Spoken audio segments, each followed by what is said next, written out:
Chapter 327. Wuming activated his aura block and hid near the beach, while Gilgamesh hid behind a street lamp in his spiritual form. Wuming looked at the center of the beach. There was a blonde woman in black armor with a black mask on her face and a black holy sword in her hand. There was no doubt that this was Saber, swordsman, but it was still someone Wuming was familiar with. Artoria. Wuming frowned. Although Saber did not match Artoria's attribute, dark, but whether it was the dark holy sword in her hand or the familiar face under the mask, it all proved that she was indeed the Artoria he knew. Can't be wrong. That is Artoria. After carefully examining the dark holy sword in her hand, Wuming confirmed. But how did Artoria become like that? Wuming felt a little sad. Artoria was Wuming's first disciple, and Wuming liked this little girl especially compared to the current Gil. However, the Artoria who appeared in front of Wuming at this moment was exuding a strong dark aura, and Wuming did not find anyone else around Artoria. Wuming suspected that Artoria's dark was caused by the destruction of her country. Wuming had checked, and with the British silver dragon, which was the historical record of Wuming's Britain, Artoria's country was destroyed in the end. With Wuming in Britain, the people lived and worked in peace. However, because of Wuming's disappearance, although Artoria did not send out knights to search for the Holy Grail like crazy, she still sent out a lot of knights. The knights who cared about Wuming were also very willing to search for the Holy Grail. However, due to Wuming's departure, Merlin's being trapped in Avalon, he deserved it, and Artoria's lack of power, the ambitious dukes began to target Artoria. Because of Guinevere's longing for Wuming, Morgan and the nobles used this as a fuse to put Guinevere on trial. After all, that era did not allow someone like Guinevere to exist. With the nobles as the leader and the church's support, the trial for Guinevere was carried out. Although the Knight of the Lake, Lancelot, forced the princess to escape, Guinevere, who was condemned, came back and was willing to be punished. Artoria was exhausted and could not go against the era and the rumors of the people, so she had no choice but to burn Guinevere at the stake. The historical records were not very detailed. Lancelot robbed the execution ground and fought with the few remaining knights.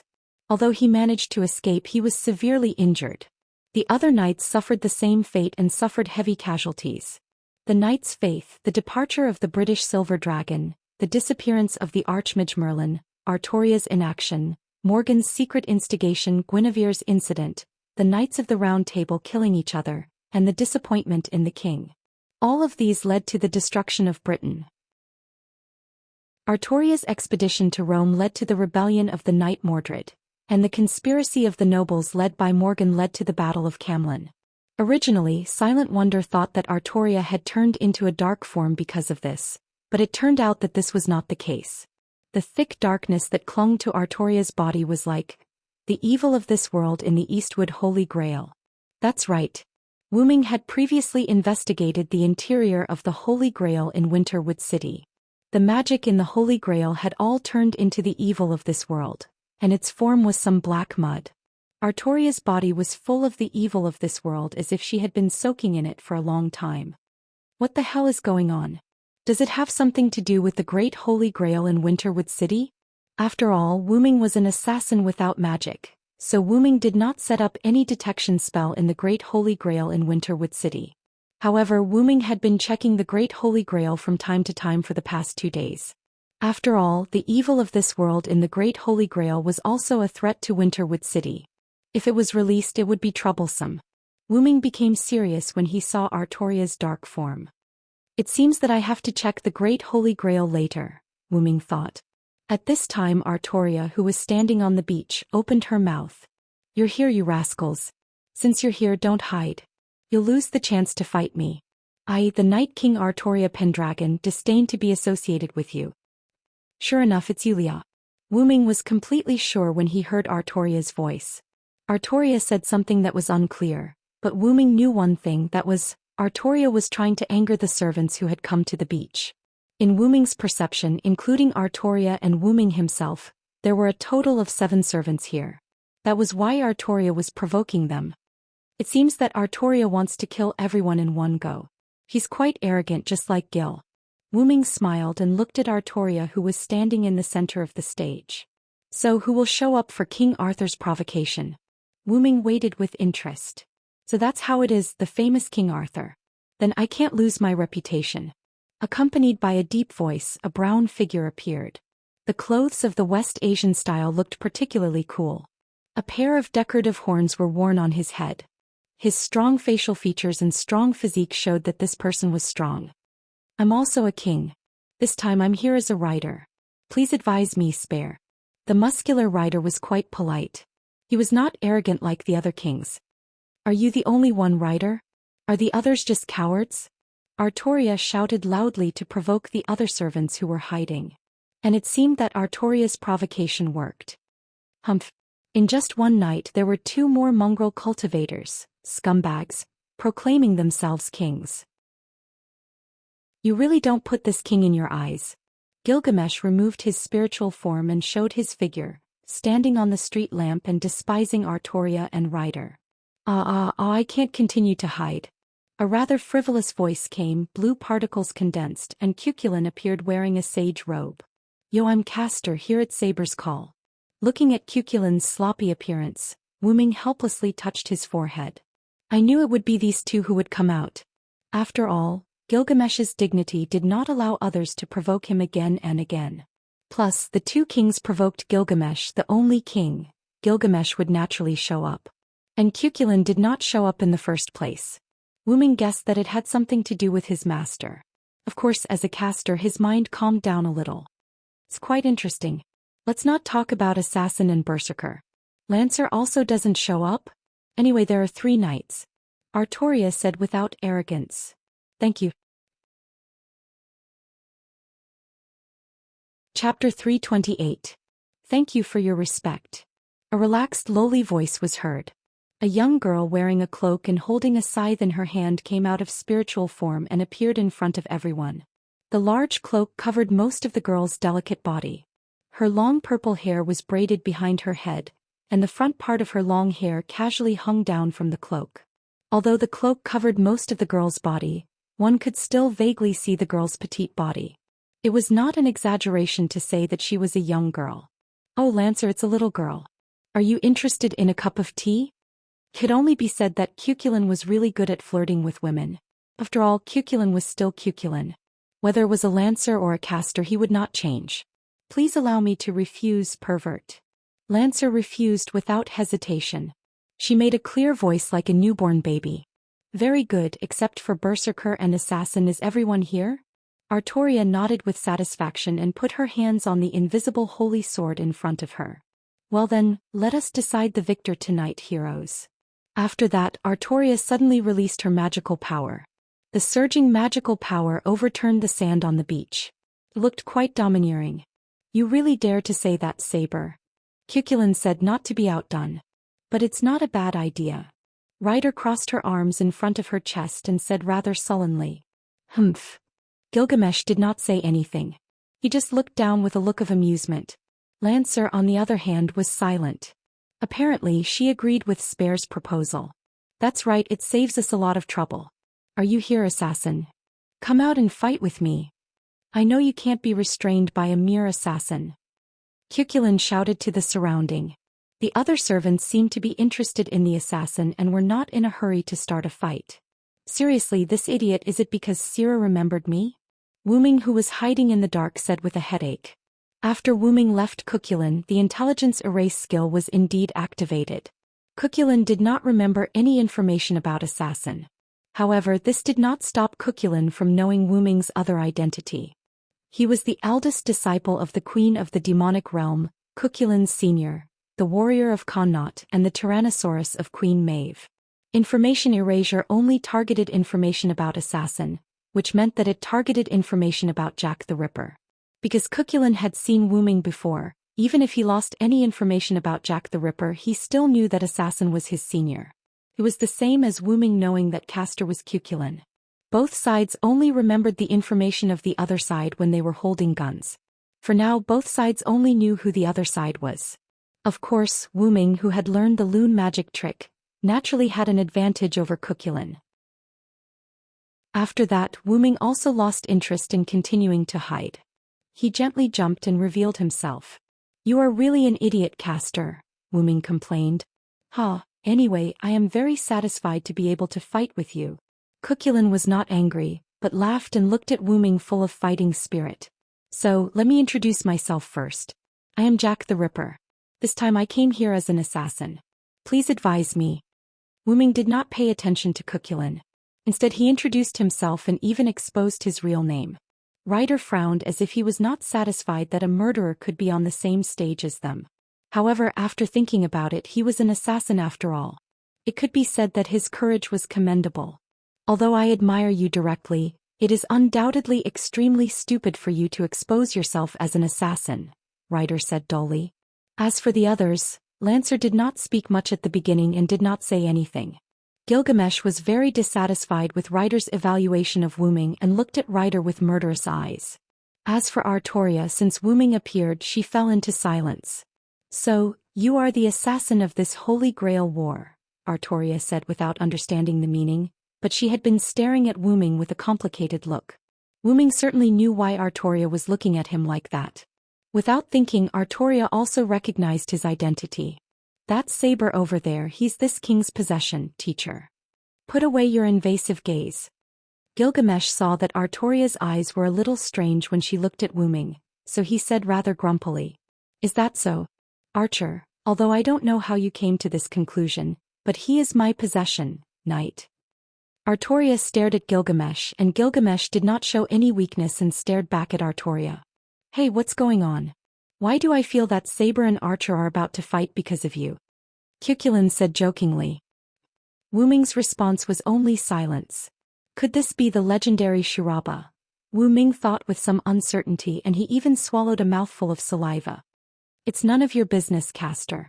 Do you want to leave as soon as possible? Wu Ming stared at Cuculin fiercely.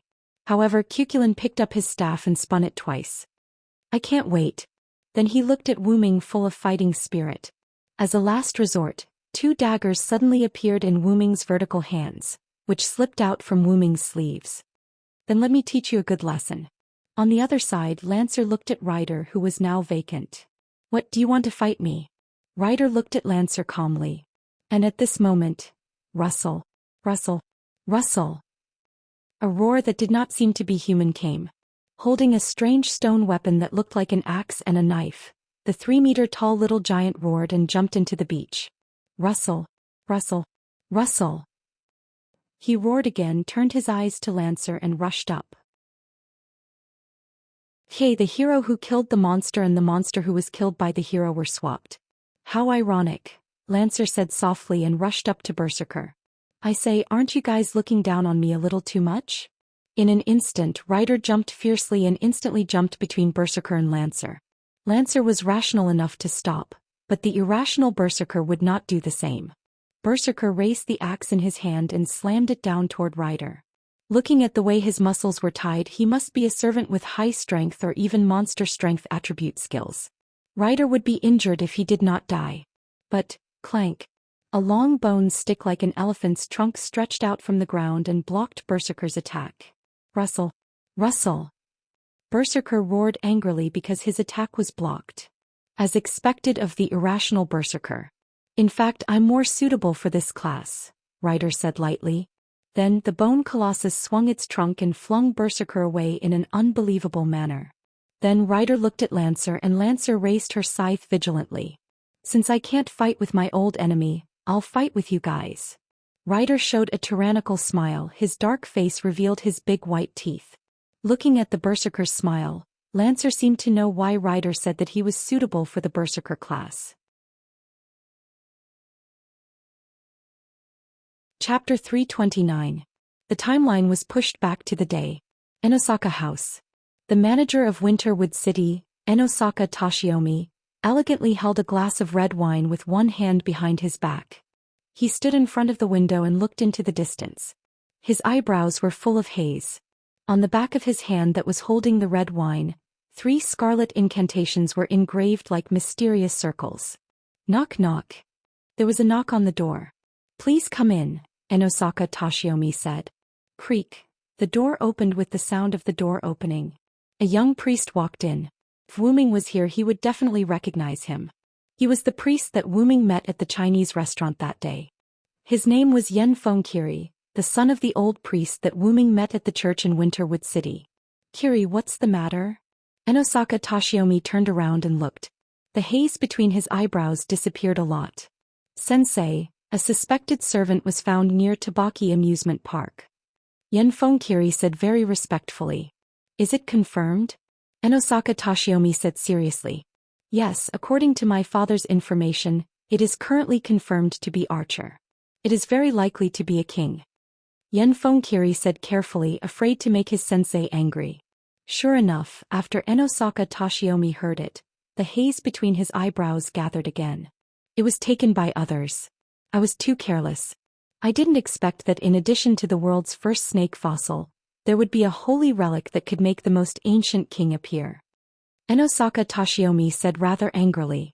However, this is also expected. Calm down. But in an instant, Enosaka Tashiomi calmed down. After all, the Enosaka family's motto was to always be elegant. However, Yenfeng Kiri had a feeling that Enosaka Tashiomi was holding on. That's right. Teacher has successfully summoned another king. Yenfeng and Chili flattered from the side. However, Enosaka Tashiomi's expression at the moment was somewhat helpless. In an instant, brown particles appeared. Ryder dispelled his spiritual form and stood beside Enosaka Tashiomi. I know, you are disappointed to summon me. Ryder's dull voice came. No. How could that be, my king? Tashiomi Inaka bowed to Ryder. After all, your original target was the ancient king. I'm nothing compared to the ancient king. I can't even compare to my rival, the one from the Macedonian kingdom, Ryder said in a low voice, although it seemed like he was belittling himself. Your Majesty, how could Tashiomi Inaka not know? The king in front of him was indeed inferior to the oldest king, and the difference was huge. You don't have to say too much. The only thing I can do is to help you obtain victory in the Holy Grail War and fulfill my own wish of being able to fight against my old enemy once again. After saying that, Ryder's mind went blank as he thought about his formidable enemy. After saying that, Ryder's spirit form disappeared. After noticing that Ryder had left the room, Yenfeng was slightly puzzled. Teacher, since the king is weak, why did you summon this king? Taking a look at Yenfeng Tashiomi turned his head and looked into the distance again. Li Ryder's combat power is indeed inferior to the ancient king, but don't underestimate him. Tashiomi Inaka maintained his smile. Yenfeng Li still didn't understand, but he knew that at least Ryder wasn't as mediocre as his appearance suggested. The most important thing is that Ryder is very obedient. Yenfeng Li suddenly understood. Tashiomi Inaka continued to smile as he looked into the distance. The Holy Grail. Amito residence. In the house that was completely normal, Lancer sat on the sofa and watched TV. After a while, a soft and gentle voice came. That's Sister Anna, the food is ready. Come and eat together. A black-haired lowly with energetic eyes stuck her head out and looked at Lancer, who was sitting on the sofa. The black-haired lowly was Sakura Inaka. Because she was adopted by the Amito family, she changed her name to Sakura Madu. I know. Anna said faintly and sat at the table with Sakura Madu.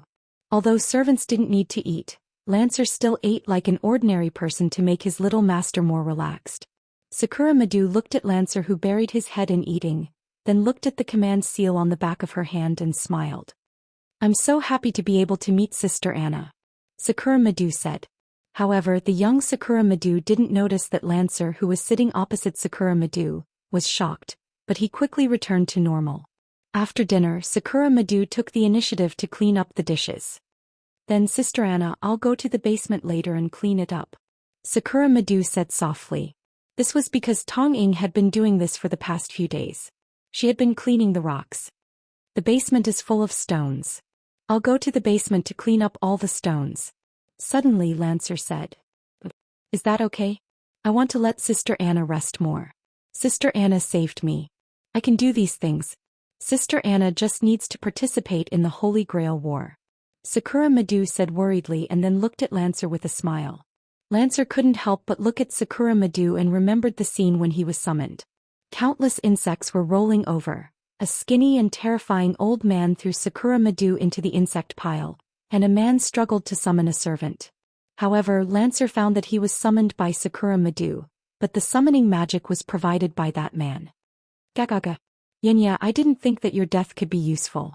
Very well, then let Sakura fight in your place. The skinny and terrifying old man made a strange laugh. However, swoosh.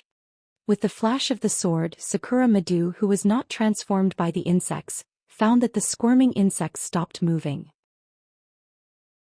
Suddenly, Tanjing opened her eyes, which had been shut in fright, and looked at the cloaked young lady in front of her. Sister, are you here to save me? Sakura Madu's little face was crying and looked at Lancer blankly. Yes, my name is Anna. Lancer looked at Sakura Madu's crying face and was slightly moved. Gagaga.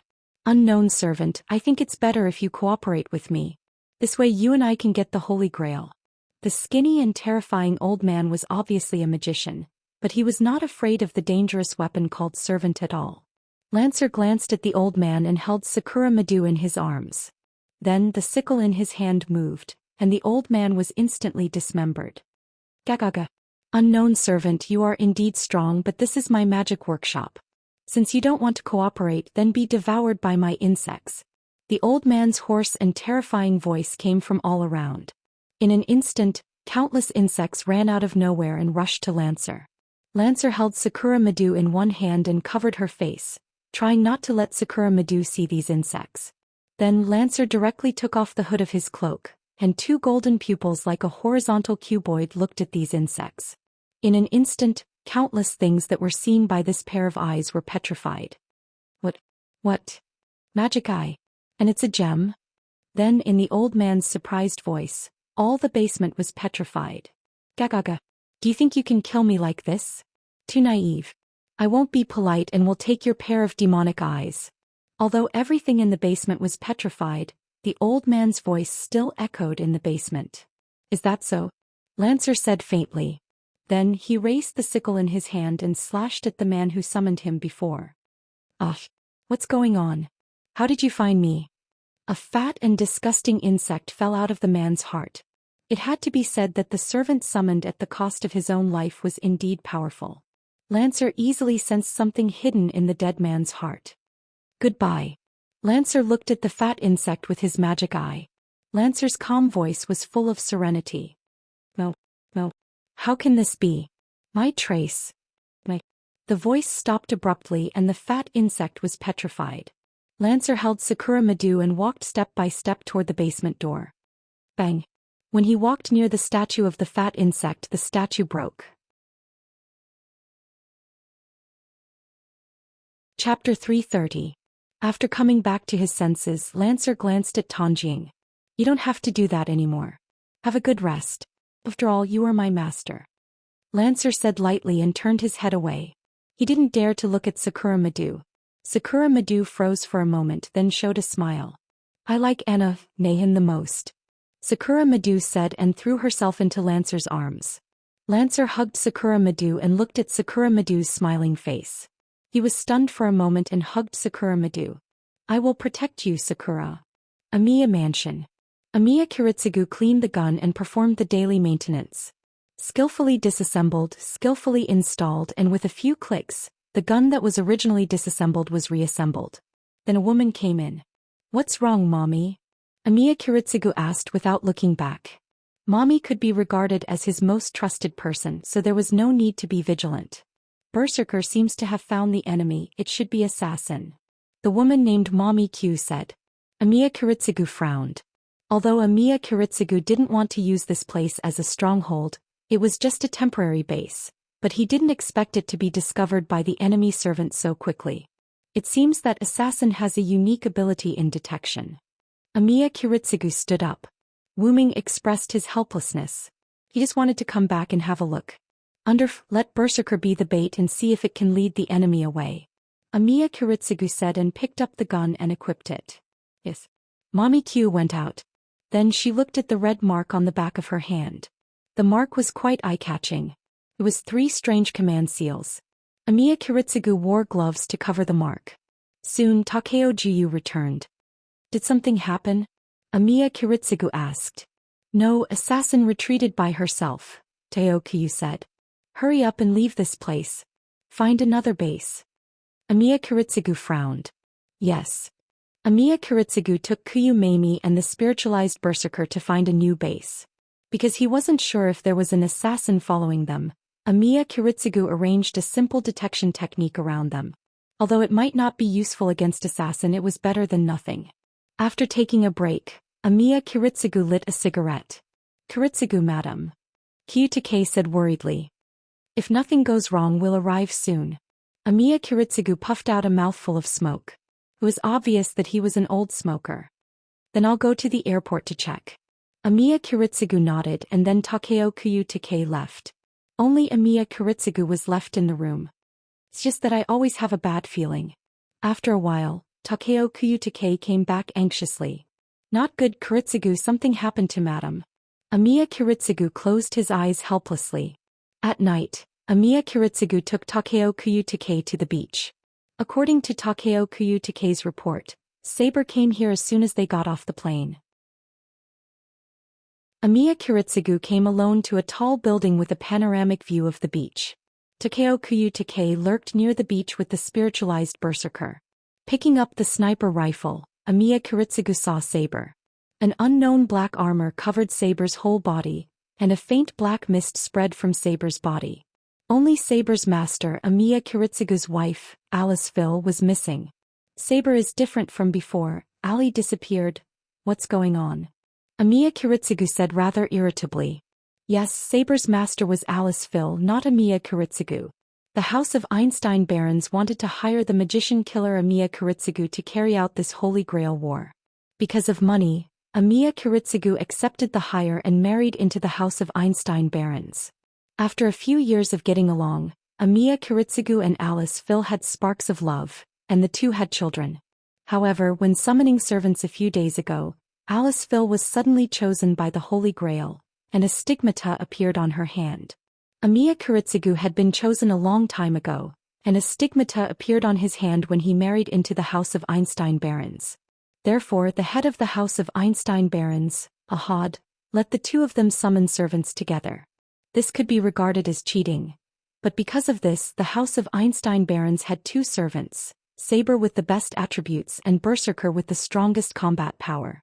In this way, Amiya Kiritsugu chose to take Berserker, who was not rational and easy to control, to come to Winterwood in Japan in advance and set up an ambush in advance, and Alice Phil came to Winterwood with Saber later.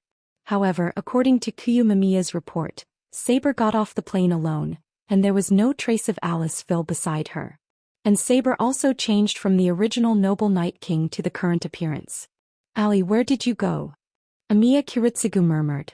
In any case, Amiya Kiritsugu only had one goal: to win the Holy Grail War. Looking at the Night King began to provoke the surrounding servants.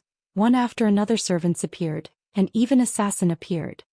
In that case, Mamiya, let Berserker also participate in the chaos. Amiya Kiritsugu said to the communication device.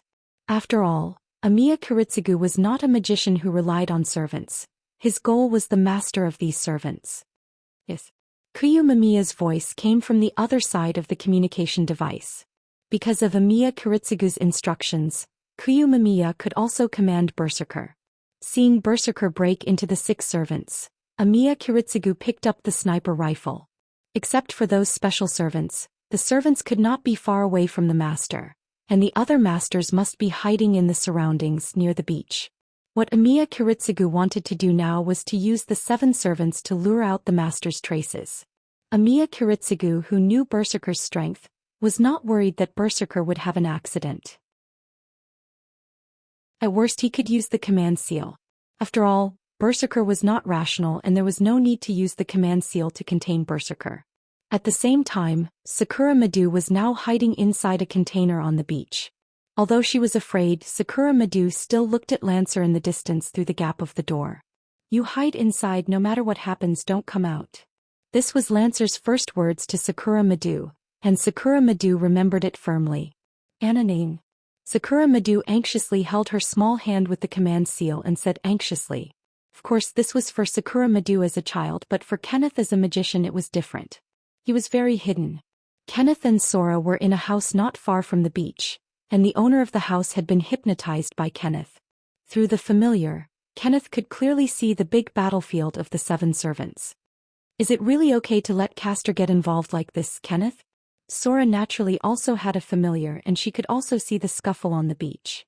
After all, the servants of the other masters have already appeared, and Castor also said that he is suitable for the battlefield, plus I am the head of the house of Akipalud. Naturally I can't lose the name of the aristocracy. Kenneth said proudly. As long as you are happy. Sora said indifferently. Although Castor was indeed handsome, Sora was not the kind of person who would casually fall in love with a dead person. He was a proud noble.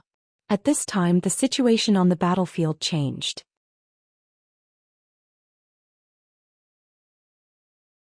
Chapter 331. Wuming and Cuchulainn fought fiercely, but Wuming was gradually losing ground. Not bad, you guy, Wuming said provocatively and then suddenly separated from Castor. Well, after all, this is also a Loon Rune trick. Don't say I cheated, brother. Cuchulainn waved his flaming staff a few times and looked at Wuming proudly. Yes, using the Loon Rune to strengthen his weapon, and then using the Loon Rune to increase his dexterity to a speed comparable to Wuming's, Cuchulainn could be said to be suppressing Wuming. After all, the attributes brought by the assassin rank are still too weak, especially in a frontal battle, Wuming said helplessly as he swung the dagger in his hand. Same here, same here. How nice would it be if I could use a gun right now? Compared to magic, I still prefer using a gun. Cuchulainn looked at Wuming with a wicked smile. In that case, don't blame me for cheating, Cuchulainn. Wuming smiled and the two daggers in his hands disappeared. Then a black ripple opened beside Wuming, and in an instant, Wuming inserted his hand into it. Black ripple? Is this me? Wuming had the same teacher, so Cuchulainn naturally knew him very well. Silence had a portable space made of Loon Runes, and almost all of his treasures were stored in this space. This was a story passed down in Ireland. Many people didn't know the details, but Cuchulainn knew that if he was willing to work hard, the so-called Loon Rune space could be created. Yes, this is the space where my treasures are stored and I can use the weapons inside. Saying so, a smile appeared on his face, but Cuchulainn felt that this smile was ridiculing him. Whoosh! Wuming pulled out a long spear from the black ripples. The long spear made swishing sounds in the air. The spear of the world tree, I knew it. Cuchulainn secretly smacked his lips, with a I should have known look on his face. Don't say that I cheated, this is the benefit of the undead. That's right, Wuming had taken out the spear of the world tree, Yggdrasil. Wuming meant that the undead could create a clone and turn it into a servant, and it would not restrict itself according to the rank. Wouldn't that make you a lancer with an assassin rank? Cuchulainn protested. That was right. This was also the reason why Wuming insisted on keeping the Dragonist relic. All of his weapons and items were inside. This is not the case. My ability value is still assassin's ability value. My skills and relics are also assassins. At best, I can only say that I am an assassin with a long spear. Wuming was not wrong. At this moment, Wuming's ability value, skills and relics were all assassin Jack the Rippers. Well, take this, Castor. With Wuming's shout, the white dragon spear swept towards Cuchulainn. Damn it. Don't underestimate me, this is part of the fun. Cuchulainn was not angry. Instead he was delighted. He waved his flaming staff and met the swimming dragon spear. At this time, countless explosions were heard, and the storm caused by the explosions stopped both of them. While Cuchulainn and Wuming were fighting, Ryder, Lancer and Berserker were fighting. At this moment, Ryder was standing on a small giant elephant. Countless skeletons poured out of the ground and swept towards Lancer and Berserker. After all, Berserker was not rational. Even if his attributes were quite good, Berserker only cared about the countless skeletons in front of him. However, each of the skeletons could be restored after being broken apart. Ryder stood on the giant bone elephant, looked at Berserker indifferently, shook his head and then looked at Lancer. After all, Lancer was also unable to fight against four hands with two fists. In the face of the skeleton army that appeared almost all the time, Lancer was also barely able to resist. Enosaka Residence. As Enosaka Residence was not far from the beach, Toshimi Enosaka did not need to go there. Instead, he released his familiar to watch Ryder's battle on the beach at home. Yen Fengchi stood respectfully beside Toshimi Enosaka and also released his familiar to observe. Chili, you have a lot of doubts, right? Toshimi Enosaka asked elegantly. Sensei. That king is also here. Are you so assured to let Ryder cause trouble? Yan Fengqi said. That is a king. He has self-respect. Don't worry, Chili. If anything happens, I will use the command spell to summon Ryder back. Also, don't underestimate Ryder. He is an existence that can be compared to the Conqueror King. Although he is not Archer's opponent, the Holy Grail War is not only a test of servants, but also a battle between magicians. Yan Fengqi and Osaka understood Toshimi and Osaka's words. Then sensei, I will go and prepare. How about it? Yan Fengqi and Osaka asked respectfully. Oh. Yan Fengqi and Osaka nodded and left. After Yan Fengqi and Osaka left, Toshimi and Osaka's face was gloomy. The reason he let Ryder go was because Ryder was almost abandoned by Toshimi and Osaka. After all, in front of the king all servants were ants. The only way was to make a move on the master. I want to see who can summon him before me. I, Toshimi and Osaka, will not be merciful to such a nameless person. However, if Toshimi and Osaka knew that Archer's master was assassin, who knows how happy he would be back on the battlefield. Ryder looked at Lancer. In his perception, all the soldiers that were hit by Lancer were unable to recover. A weapon that can restrain immortality? Ryder looked at Lancer's scythe and said. His soldiers all had strong immortality and indestructibility. The only disadvantage was that they could be restrained by weapons or attributes that could restrain immortality. It seems that you are not a simple person, Lancer. Ryder commented. But don't think that my soldiers are too simple. With that said, the soldiers that attacked Lancer began to change. All the soldiers that were about to be hit by Lancer's scythe split themselves along the incision of the scythe and then instantly reformed. Lancer's scythe went through them. Lancer was shocked by the strange scene and was attacked by the reorganized soldiers. Bang! Lancer was heavily hit and flew out. Every soldier was the best of the best.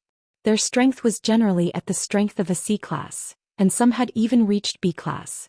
Lancer quickly got up and rubbed his stomach. He looked at the soldiers that had surrounded him with a complicated expression. Then all of you will turn into stone. Lancer said faintly. He then put his hand on his hat and was about to take off his hood. At this time, countless explosions were heard. Ryder and Lancer both looked at the place where the explosions occurred. Berserker was the only one who was still attacking the skeleton soldiers.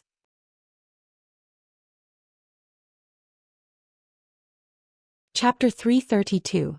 Artoria and Gilgamesh were glaring at each other. Even when the others had started fighting, they were still glaring at each other. How vile. This king thought you were a clown. I didn't expect you to be a thief. Do you really want to steal this king's possession, teacher? So badly? Gilgamesh said arrogantly. I don't know where you got that conclusion from, but he is my possession, knight. This will never change. You, on the other hand, are a king? Don't you dare tell me your real name? Artoria sneered at Gilgamesh. You call yourself king in front of this king. You want to steal this king's possession in front of him. You don't know this king's name in front of this king. You don't deserve to live anymore, Saber. Gilgamesh waved his hand and several golden ripples appeared behind Gilgamesh. A few relics extended and attacked Artoria. However, bam, bam, bam, bam, bam. Artoria swung the blackened Excalibur and deflected the treasures that were flying toward her. Are they all relics? No wonder you dare to talk nonsense here. Artoria looked at the weapons that were deflected to the side and said in shock. Now you know how powerful this king is. However, this won't change your death. Saber, disappear under my attack. Gilgamesh waved his hand again. This time, dozens of golden ripples appeared behind Gilgamesh. Dozens of relics were flying toward Artoria. How ridiculous, Archer. Do you think you can defeat me with just this? Artoria raised her holy sword and countless magic power gathered on the sword. It looked like she was going to release a relic, but Gilgamesh didn't think so. In the blink of an eye, a huge black magic sword was formed. Artoria raised the black magic sword and swung it lightly. The treasures that were flying towards Artoria were all knocked away. You condensed your noble relic on the sword and didn't use it? Well done, Saber. It would be too boring if you just left like that. Gilgamesh could tell the truth about the Mana Greatsword at a glance. When Wu Ming used his sword, he liked to condense his relic on his sword and not release it. He used it as a giant sword. Well, Artoria learned it from Wu Ming. However, Gilgamesh knew that it was Wu Ming's trick. Therefore he was even more annoyed when Artoria said that she was his possession. Didn't that prove that they were related? Artoria, on the other hand, did not respond to Gilgamesh's compliment. If that's all you've got, I advise you to return to the Valhalla as soon as possible. In the face of Artoria's ridicule, Gilgamesh was already annoyed by the relationship between Wuming and Artoria. Like a fuse, Gilgamesh was furious again. Very well, thief, you've completely angered me. Gilgamesh waved his hands and his huge chest swayed, which made Artoria a little annoyed. In an instant, countless golden ripples appeared behind Gilgamesh. If one really wanted to count, there were at least hundreds of them. Go to hell, mongrel. Hundreds of relics that were grade B and above bombarded Artoria's place. As the name implied, the beach of Winterwood City was destroyed. The bombardment also affected the other servants. Wuming, Cuchulain, Ryder, and Lancer all stopped what they were doing and looked over. These are all treasures. As a king, Ryder could naturally recognize the objects that were being bombarded indiscriminately. Lancer did not speak but took the opportunity to jump back nimbly, widening the distance between him and Ryder, and then left directly. If the 7 servants really fought, Sakura Madu might be affected. Lancer thought so and decided to retreat first. Ryder did not want to stop Lancer from leaving. He just glanced at Sakura Madu's place and no longer paid attention to it. He who had summoned countless soldiers had already found Sakura Madu's position. However, due to his dignity as a king, Ryder did not attack Sakura Madu. My king, retreat first. There's no need to show your cards here. Toshiomi Enosaka's voice came into Ryder's ears. Yes, I know. Then the soldiers and the giant elephant beside Ryder sank into the ground and disappeared. Ryder, on the other hand, turned into a spirit and left. On the other side. Let Berserker retreat. Amiya Kiritsugu said to Kuyu Meimi on the other side of the communicator. Yes, Kiritsugu. Later, Berserker, who was preparing to attack Gilgamesh because he could not find the target, stopped and jumped away from the beach. On the other side of Wuming. Caster, it's time to retreat. Kenneth's voice came. Yes, I'll go now, master. Cuchulain said rather unhappily. That's not like you. Wuming looked at Cuchulain. I can't help it. I'm a caster now. Compared to fighting, I want to guide my master to the right path. Cuchulain smiled. After becoming a caster, Cuchulain's fighting heart also calmed down. If he did not meet Wuming, he was afraid that Cuchulain would really fight as a caster. But listening to your voice, your master is not the kind of guy who can be guided by you. Wuming didn't attack, but put the gun in his hand into the black ripples. Well, you're right, but since master asked me to leave, then that's it. Next time let's fight to the death. After saying that, Cuchulain turned into a spirit and left. The reason why Wuming didn't fight with Cuchulain was not that he didn't want to continue to fight with Cuchulain, nor was it that the gunman's mind was in a mess. It was because Artoria and Gilgamesh were both disciples that Wuming cared about. Wuming wouldn't allow them to kill each other. Thinking so, Wuming went to the place where the explosion had already ended and produced countless smoke and dust. At this moment, Artoria, who was in the center of the explosion, was wrapped in a large amount of black magic fog, as if she was a servant incarnate. Enough magic turned into a magic fog to offset Gilgamesh's noble phantasms. Then Artoria waved the Excalibur, and a huge magic impact dispersed the smoke and dust caused by the explosion. You're quite capable, Saber. You formed a magic defense to offset the explosion caused by my noble phantasms. Although Gilgamesh said so, he was already wary of Artoria.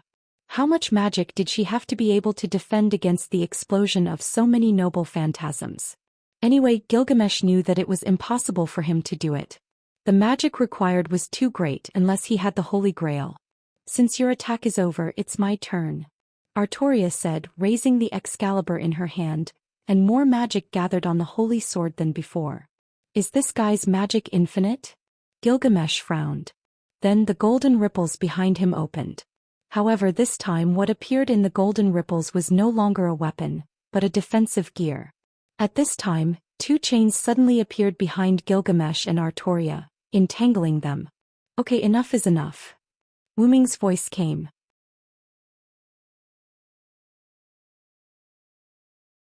Chapter 333. A black ripple appeared behind Artoria and Gilgamesh, and the chains came out from it. On the other side, Wu-ming grabbed 2 chains with one hand, and the chains went into the black ripple. It was the fake Enkidu from Wu-ming's dragonist. Wu-ming, who appeared as an assassin, did not bring Enkidu with him. Although the fake Enkidu was not as good as the real Enkidu, it could still play a certain role. Artoria put away the sacred sword and Gilgamesh put away the gate of Babylon, which was the best proof. Tisk, Gilgamesh looked at the chains that were tightly wrapped around him and said in a displeased tone. Of course she could tell that this was her friend's avatar and it was fake. Gilgamesh hated fake avatars the most. Artoria, on the other hand, did not say anything.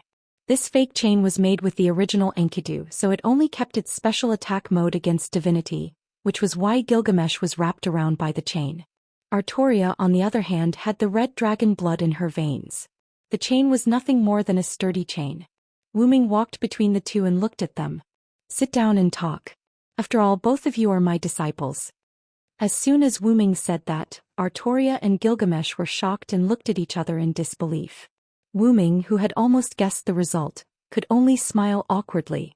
The next day, in the small mansion that Wu-ming bought, Gilgamesh was sitting on his personal chair, looking angry, while Wu-ming was reading the newspaper in a relaxed manner.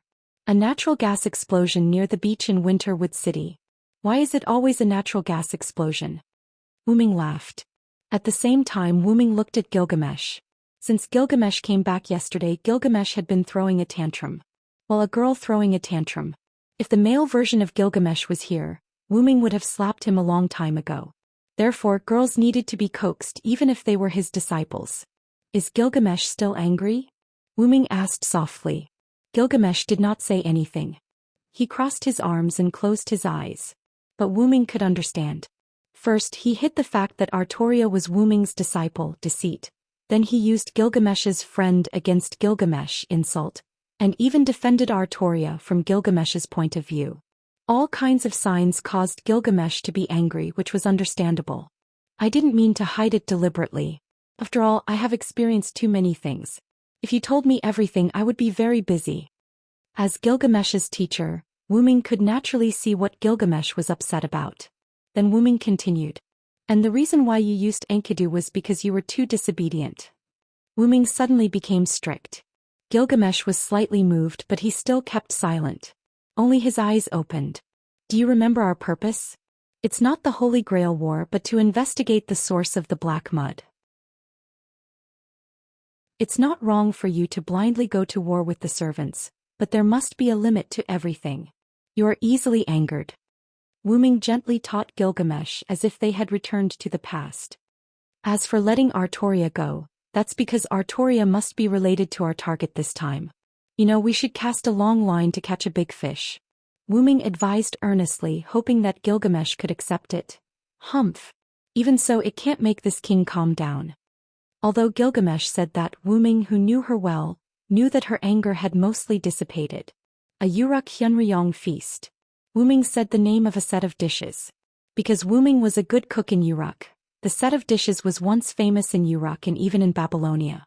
Therefore, almost everyone who tasted it said that if they could eat it again, they would dare to go to hell, which was enough to show Wu-ming's superb cooking. Gilgamesh swallowed, thought for a moment and said, Deal. Wu-ming showed a victorious smile. Yunzong Mountain. Wu-ming came here and was ready to check the Great Holy Grail again. Is there another source of the black mud? Walking on the way to the Great Holy Grail, Wu-ming thought. After all, the black mud inside the Great Holy Grail was the evil of this world, and as long as there were humans, there was still a source of evil, then the evil of this world would not go extinct. It could be said that as long as humans existed, the evil of this world would not go extinct. But I always have a bad feeling. When he came to the innermost part of the Great Holy Grail, Wu-ming saw a figure. Artoria. Yes, Wu-ming saw Artoria. Artoria was wearing black armor. Her hands were on the sword inserted in the ground as if waiting for something. What's going on? Artoria. Wu-ming frowned and asked Artoria. However, Artoria did not speak, she just opened her closed eyes and looked at Wu-ming with her golden eyes full of severity and tyranny. I didn't expect you to find this place, assassin.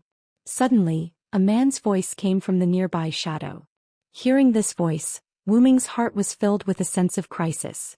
This feeling. Wu Ming instantly took out the meteor silver and looked at the shadow with 200% vigilance. It seems that you're not an ordinary servant. I'm afraid that Jack the Ripper isn't your real name.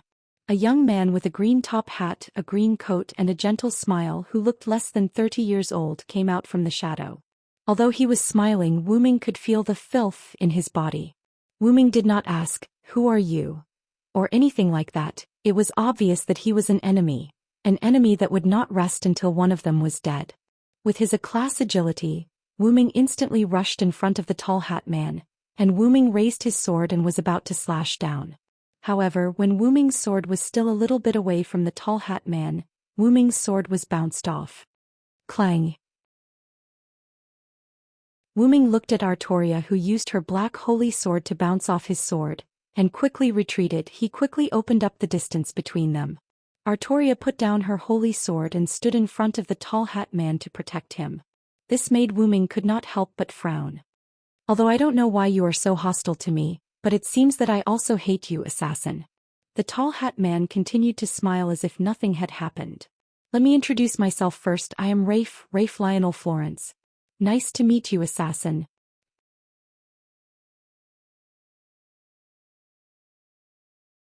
Chapter 334. Rafe Lionel Florence. Wu Ming murmured the name softly. Florence. The 72 demon gods. Wu Ming pondered carefully. Was it related to Solomon or was it just a coincidence?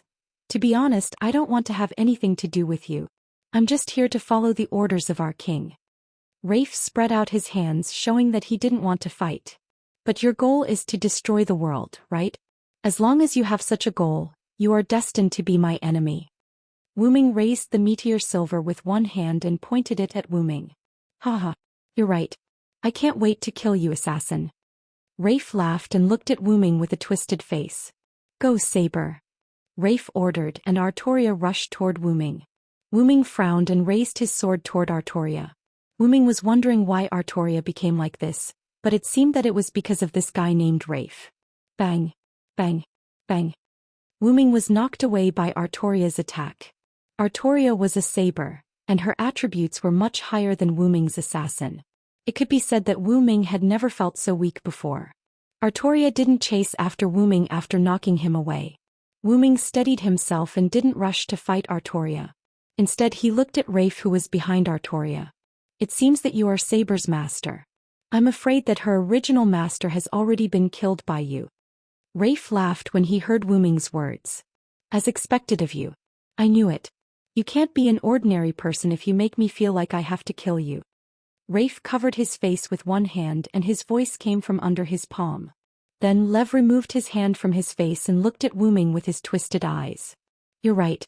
I've already taken back Saber's master. Recycling? Wu Ming was a little puzzled, but he did not show it on his face. Lev did not know what Wu Ming was thinking, nor did he want to know. Instead, he pointed at Artoria. Instantly, Artoria's heart began to glow. A cup could be vaguely seen in her heart. That is the Holy Grail. Wu Ming was shocked. There was indeed the Holy Grail in Artoria's heart. Wu Ming could tell that the Grail in Artoria's heart was complete, which meant that the Grail in the Winterwood Cavern had been inserted into Artoria's heart by Leviticus. Wu Ming hurriedly asked Collis to check the Holy Grail in the Yuanzong Mountain Cavern. Without a doubt, the Holy Grail had disappeared. Although he did not know how Lev inserted the Holy Grail into Artoria's heart, there was no doubt that the Holy Grail in Artoria's heart was indeed the Holy Grail. This also explained why Artoria had turned dark. Her heart was filled with the evils of the world, so there was no need to mention her entire being. And no wonder Artoria had almost unlimited magic power. It turned out that the Holy Grail was supporting her. And from Lev's words, it seemed that Artoria's master was the Holy Grail. Wu Ming thought of Mayu, Ilya, and Blackie, which undoubtedly annoyed Wu Ming. Yes, I gave the Holy Grail to Saber as a trade. Saber will listen to me. What a perfect trade. Lev sighed like a bard. Then Lev began to speak again. It's so sad, assassin. I was just going to stay here for a while and leave after completing the task given to me by the king. But you came in without permission. Lev looked at Wu Ming fiercely. If that's the case, then you can go to hell, assassin. With that said, magic power gathered in Lev's hand, and the Holy Grail in Artoria's heart began to glow. Don't even think about it. Although Wu Ming did not know what Lev wanted to do, he would not just stand by and watch. However, Saber, release your noble phantasm. Sure enough, Lev was also a smart person. He directly ordered Artoria to release her noble phantasm. Although Wu Ming did not know whether Artoria was forced to obey Lev's order or not, he was sure that Artoria listened to Lev and began to condense her noble phantasm. Excalibur. Artoria raised the holy sword high, and countless magic power flowed from the fantasy breed's heart into the holy sword. The black light expanded greatly, and then Artoria slashed at Wu Ming. Wu Ming looked at the black light in front of him, and a sentence popped up in his heart. Does this count as being chopped? Dong! A loud noise came from inside Yuzong Mountain, and a black light broke out from inside Yuzong Mountain. The black light was enough to cause a disturbance in Winterwood City, but now it did not cause any disturbance. In the midst of the ruins, Wu Ming struggled to reach out a hand that was wearing a black sleeve. Crash. As the owner of the hand pushed away the rubble, there was a faint sound. Wu Ming's figure squeezed out of the rubble in a sorry state, and he shook his head. It hurts. I almost went back to my roots. Wu Ming sat on the rubble in a sorry state, and he held his head in pain. Master, if you did not activate the inherent barrier at the critical moment with your current attributes, I'm afraid you would have returned to your original body, Collis, who was on Wu Ming's head, said. Although Wu Ming's body was quite broken, the top hat had always been clean. Well. After all, who knew that Artoria could release her noble phantasm in an instant? Wu Ming laughed. That was right. Logically speaking, the light cannon noble phantasm needed a short time to charge, and without charging, the power of the light cannon noble phantasm was not enough to be compared with a noble phantasm. As for Artoria's instantaneous noble phantasm, it should be a convenience given to her by the Great Holy Grail. Fortunately, Jack's noble phantasm is useful, or else I would be dead. The moment Artoria released her noble phantasm, Wu Ming activated the inherent barrier, Dark Mist. Although he succeeded in pulling himself into the inherent barrier, he was still sent flying by Artoria. Therefore, even though Wu Ming looked rather wretched, his foundation was not damaged much. After using magic to repair his body, Wu Ming began to pay attention to his surroundings. Looking at the burning streets around him, Wu Ming frowned. I remember that I was sent flying in the direction of Winterwood City, and the burning here does not seem to be caused by me falling. Wu Ming looked at the burning Dongmu City, and felt a sense of uneasiness as he felt the extremely turbid aura. Then Wu Ming jumped onto a tall building that was almost completely burned. Looking around, the entire Winterwood City had turned into a sea of fire.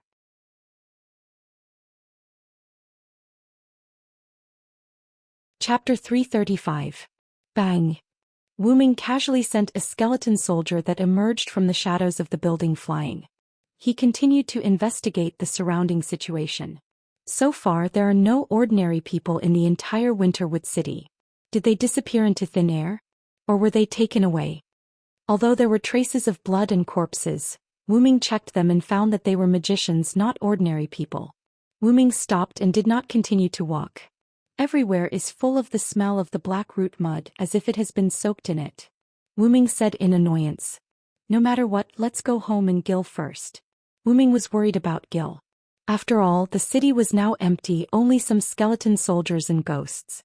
Maybe the other 6 servants besides Wu Ming also disappeared. Therefore, Winterwood City was full of contaminated magic. Wu Ming could not detect the changes in the magic of Winterwood City. That is to say, if there was a battle, Wu Ming could only hear it through his eyes and ears. Just like now. Wah! What the hell is going on here? A girl's cry for help came. There are still people alive. Wu Ming's eyes lit up. Let's go and see. With that, Wu Ming disappeared.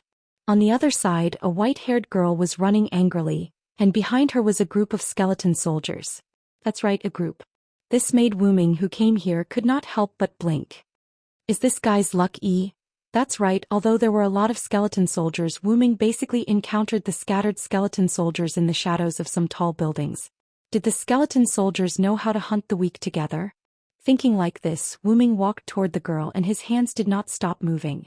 The girl did not seem to notice the arrival of Wu Ming, she was an assassin, and continued to run. However, as often happens in melodramatic plots, the girl tripped, Damn it, don't underestimate me, I'm the master of animus. As if going crazy, the girl raised her hands. Of course, she was not surrendering, but she was going to use magic to attack. Gander. The white-haired girl raised one of her hands and extended her index finger. She then placed her other hand on the hand that had extended her index finger, and a magic array appeared in front of her index finger. A yellow magic bullet shot from the magic circle and hit a skeleton soldier, and the skeleton soldier disappeared in an instant. Is it a Nordic curse magic? Wu Ming said calmly. This kind of magic was originally a curse that could reduce people's physical ability if it was serious, it could even kill people, but if there was enough magic power, it could also turn it into a magic bullet. This girl seemed to be a first-class magician. However, for the skeleton soldiers, it was not enough to make them feel the danger. The rest of the skeleton soldiers rushed toward the white-haired girl. Don't underestimate me. The girl continued to shoot Gander, but it could only kill a few skeleton soldiers. At this time, the girl found that there was a skeleton soldier on the electric pole behind her. The girl turned her head and looked at the demonic skeleton. Gander. The girl panicked and shot magic bullets at the skeleton soldier, but because of the panic, the magic bullets fired by the girl were a little off target, and the skeleton soldier dodged them easily. Facing the skeleton soldiers that fell from the sky, the girl was completely panicked. The girl held her head in fear and closed her eyes in despair. Someone save me. Lev. Klala.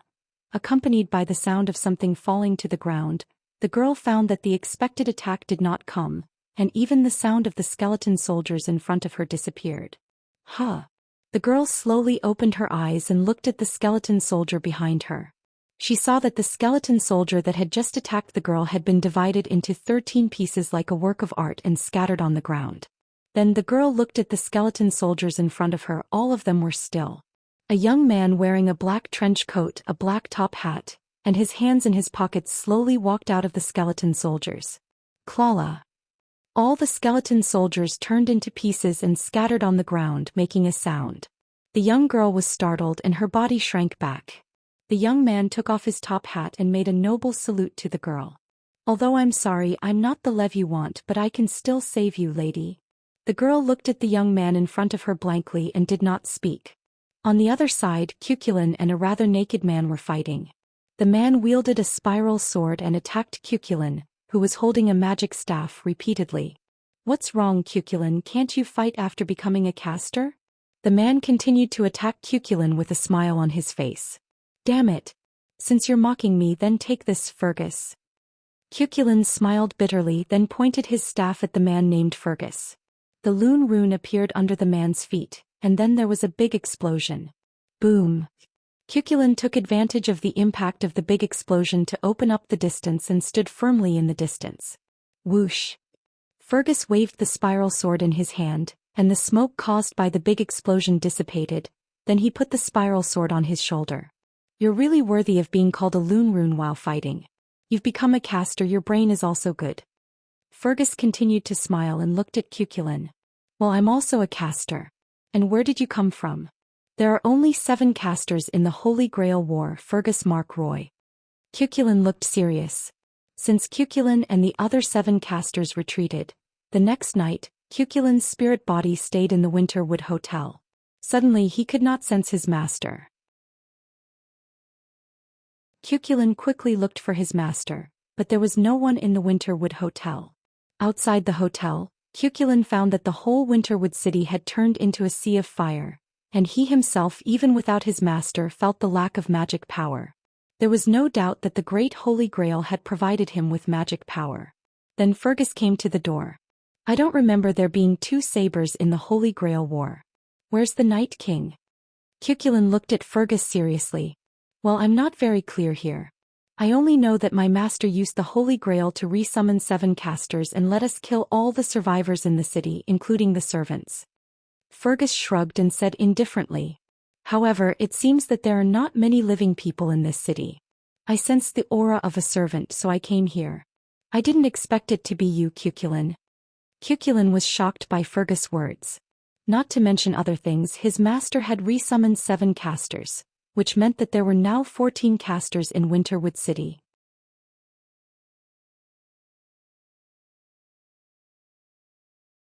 Chapter 336. That is to say, now it's a battle royale between 14 servants. No, it should be 7 servants versus 7 servants. Cuchulain laughed maniacally. Well, you're not wrong to say that, but I think it's more like the 7 servants on my side are killing the rest of the servants. Fergus said arrogantly with a smile on his face. Since you're going to leave, I'll tell you, Cuchulain. Fergus said, raising the spiral sword in his hand. Your saber belonged to us from the start, and your berserker was too noisy, so we surrounded him and killed him. But to be honest, he's quite capable. Fergus still had a smile on his face. Cuchulain felt a sense of crisis in his heart, and he quickly began to draw the Lune rune. If you can resurrect 11 times, I have nothing to say, but you will still be killed by us. The spiral sword began to emit a strange light. Cuchulain, who was familiar with Fergus, knew that it was the precursor of Fergus's noble phantasm. Goodbye, my adopted son and friend, Cuchulain. After that, Fergus waved the shining spiral sword in his hand. Caladbolg. With the release of the noble phantasm, a rainbow-like brilliance covered Cuchulain. Boom. The huge impact brought smoke and dust that covered the sky.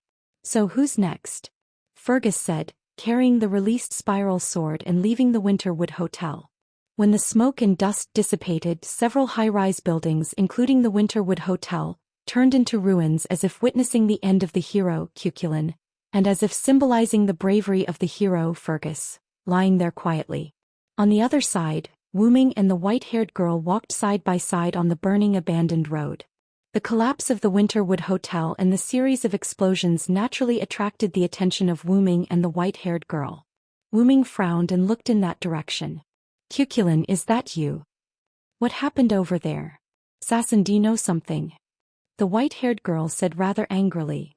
Maybe it was a fight between servants. Who knows? Wuming shrugged and did not say anything. The white-haired girl resisted the urge to curse and touched the necklace around her neck. She didn't say anything and instead smiled happily. It's time to go, Olga. There's still a long way to go to our destination, Wuming said, walking ahead. I got it. Also, I'm your master. Can't you just listen to me for once? The girl named Olga didn't say anything in the end. She obediently followed Wuming and complained. Yes, a master who doesn't have the ability to master. Assassin. Wuming could not help but smile. After Wuming saved the girl, he generously admitted his identity as the masterless assassin. The girl also told him her name, Olga Marie Animusfia. Sounded like a noble name. Wuming vaguely remembered this surname when he went to the clock tower. In that case, let's work together. Then he made a suggestion. Wuming meant to let the girl named Olga Marie be his temporary master. Of course, this didn't mean that Wuming couldn't do without a master, because Wuming was directly summoned by the Great Holy Grail. No, it should be said that Wuming's main body was summoned by the Great Holy Grail. In fact, it was Wuming's main body that was summoned by the Great Holy Grail. Of course, on the other hand, Wuming was not interested in Olga Marie or anything like that. It was because Olga Marie's previous words made Wuming quite interested. Who can save me, Rafe? At that time Olga Marie did shout that. And Wuming had seen the owner of this name not long ago well, and he was tricked. Wuming intuitively felt that Olga Marie and Rafe must be related, but Olga Marie didn't look like a big villain. Therefore Wuming was very curious about where Rafe, Olga Marie and the others came from. There was no doubt that Rafe was not from this world and Olga Marie was full of puzzles. Wuming was a magician who explored the whole Winterwood City. At that time there was no Olga Marie and no one entered Winterwood City these days. And the most important thing was that Olga Marie was dead. Yes, Wuming could perceive that Olga Marie was a ghost existence, similar to the existence of a servant. But it seemed that Olga Marie didn't know that she was dead, and still thought that she was a human still alive. For various reasons, Wuming proposed to establish a contract with Olga Marie. I refuse. Of course, Olga Marie with a sad and angry face refused Wuming. Wuming certainly knew why Olga Marie refused, as before Wuming and Olga Marie joked that there was no master talent. Olga Marie was a first-class magician, but he didn't know why Olga Marie didn't have a master talent. Not even a little bit. First-class magicians didn't have a master talent, which was undoubtedly interesting. However, who was Wuming for this kind of situation? Wuming prepared a tool very early. Wu-ming took out a necklace from the black ripples. This was a necklace that Wu-ming made according to the technology of the Yuctamyrenia family. When Wu-ming threw the necklace to Olga Marie and explained the situation, Olga Marie was in a daze for a while, and then happily put on the necklace and established a magic channel with Wu-ming. The necklace had a technique that could connect the wearer and the contract servant. Although it only provided magic and there was no command curse, it could be regarded as half a master. This was the technology of the Yuctamyrenia family to let the cyborgs provide magic to the servants. The cyborgs provided magic, the master managed the servants, gave orders, fought and used command curses. It could be said that it didn't consume the master's magic at all. In order to establish a master-servant contract with Olga Marie, Wu-ming came up with a stupid way. Only in this way Wu-ming and Olga Marie didn't completely trust each other. After all, Olga Marie was a magician, she should be cautious, which she did well. And Wu-ming simply wanted to follow Olga Marie, he wasn't in a hurry to know her information. Wu-ming had a hunch that as long as he followed Olga Marie, he would naturally know the information.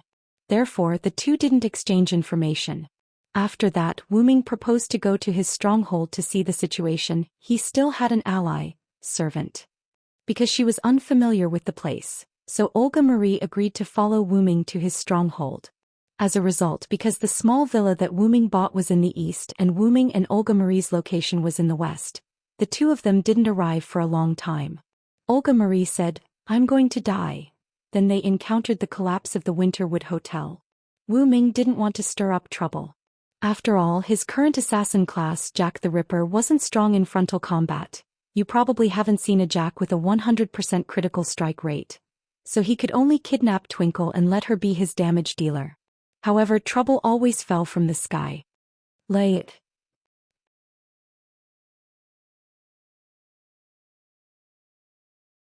Chapter 337. Laia.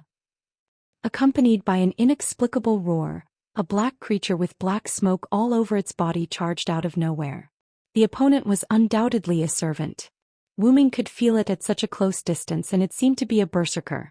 What's going on? Isn't Berserker Hercules? Wu-ming frowned. Later, Wu-ming observed that Berserker seemed to rush out from the collapsed Winterwood Hotel, which meant that the opponent was previously under the hotel. The opponent's whole body was black and he could tell that it was an African. Wu-ming thought so. However, it was lucky. Leia. The black mass roared and rushed toward Wu-ming. That's right, it rushed toward Wu-ming, ignoring Olga Marie. Wu-ming could feel that the opponent was targeting him. Olga, hide, it's a servant. Wu-ming said seriously to Olga Marie behind him.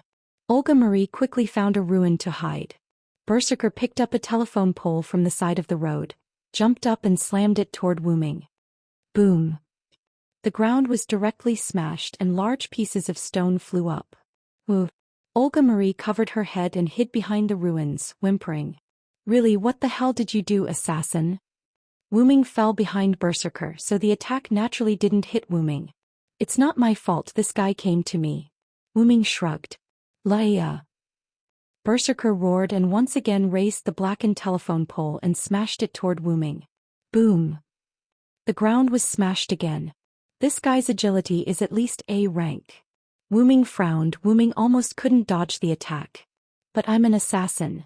If you expect an assassin to fight a berserker, perhaps only the ancestor of the assassin, the legendary First Hassan, could do that. If that's the case. Wu-ming narrowed his eyes. Laia. Berserker madly rushed toward Wu-ming. With Berserker's current speed, Wu-ming was in danger. The dark mist city.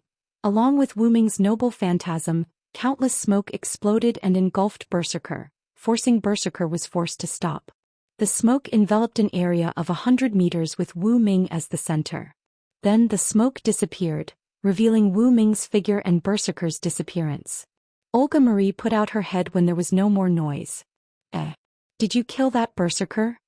Olga Marie was in disbelief. The smoke also covered her, so Olga Marie couldn't see anything and couldn't hear anything clearly, so she didn't know what happened. Of course not, I just trapped that Berserker in an enchantment. Let's go, he'll come out soon. That's right, Jack the Ripper's enchantment. The mist. It was the spirit storm that recreated London in the 19th century. It was also the reason why Jack the Ripper could spread fog and use fog. Enchantment. Enchantment? Olga Marie was obviously shocked.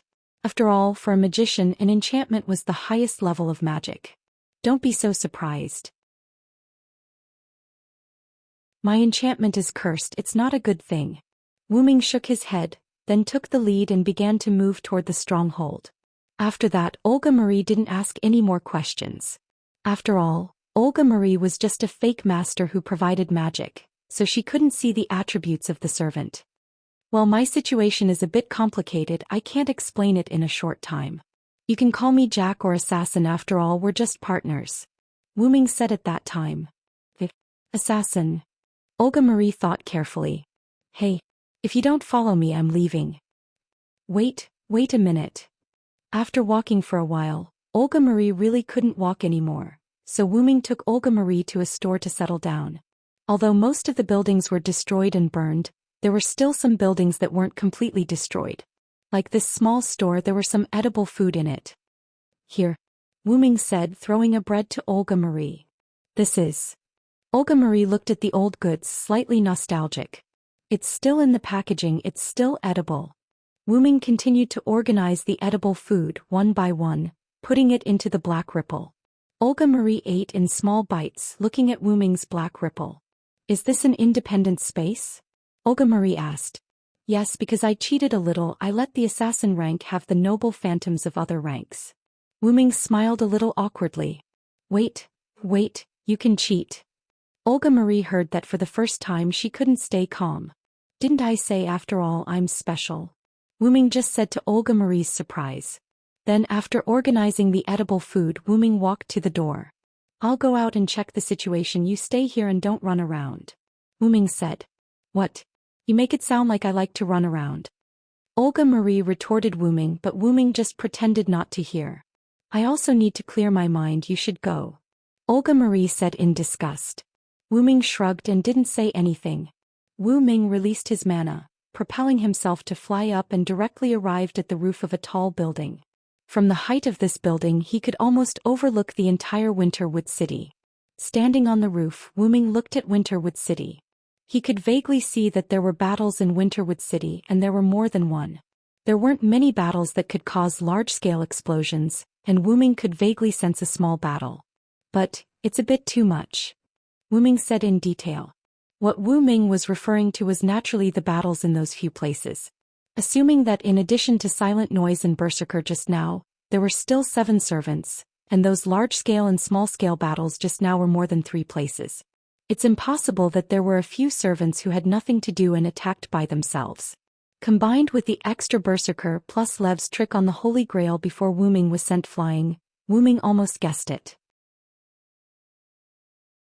The number of servants increased? Is it to chase me or something else? Wu Ming thought. At this time, Wu Ming sensed that several servants were coming this way. If these servants didn't change their direction, there was no doubt that they would encounter Olga Marie. The perception of servants was much stronger than humans, and Olga Marie couldn't hide under the eyes of servants. But the servants coming this way just proved Wu Ming's conjecture. The number of servants increased. Swish. Wu Ming instantly disappeared from the roof.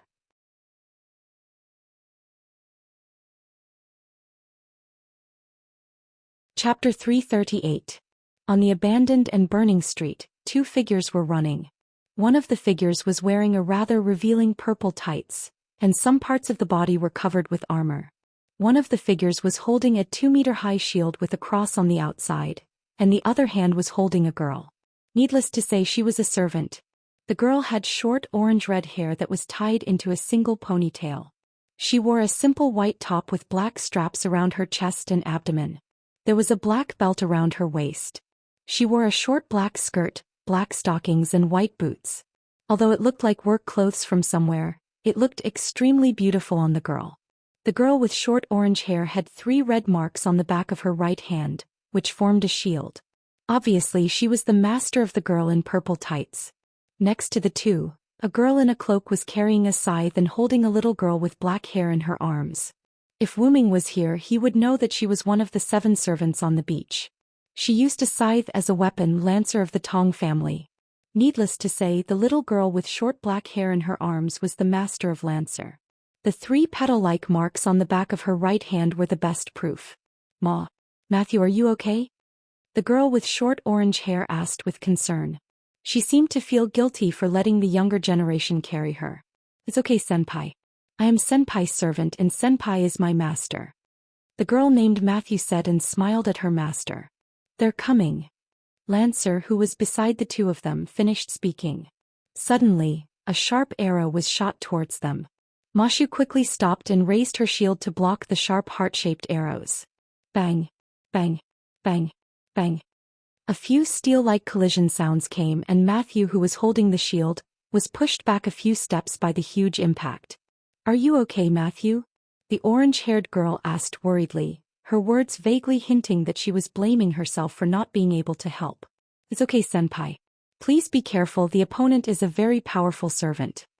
Although it was very difficult to resist the attack, Mashu still smiled and said to her master who was protecting her. Matthew is right. Chaldea's instrument shows that there are 2 servants comparable to gods. No, there is no doubt that they are gods near you. Be careful, Matthew. Tachika.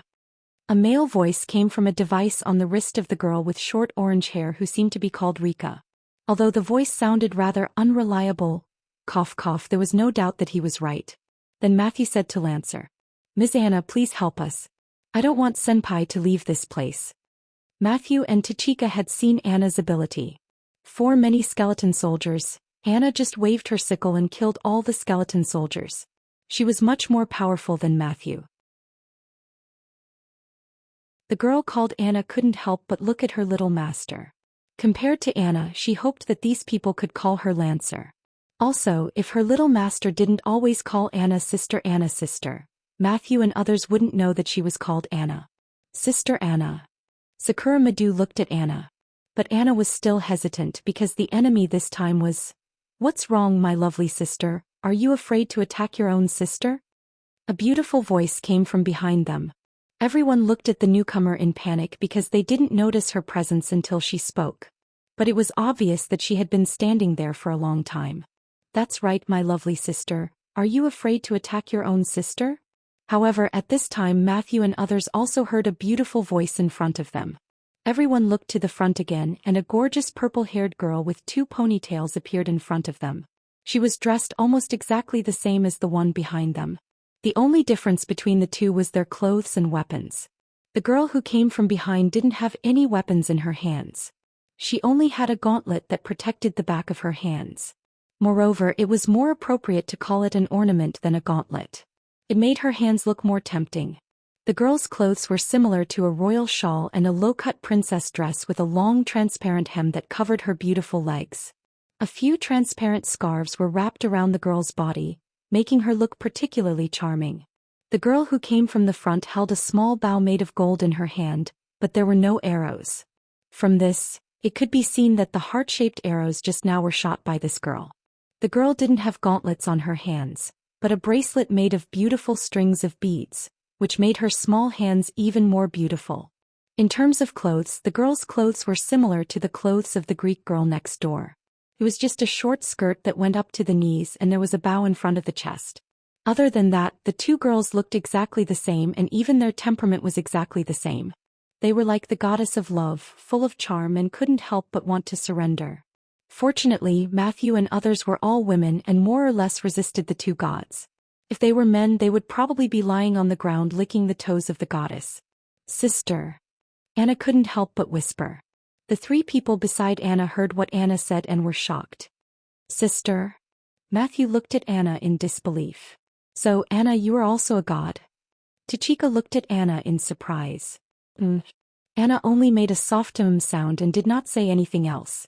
How sad, my sister, you haven't told them your real name yet. The girl in the back smiled and looked at Anna with a light tone.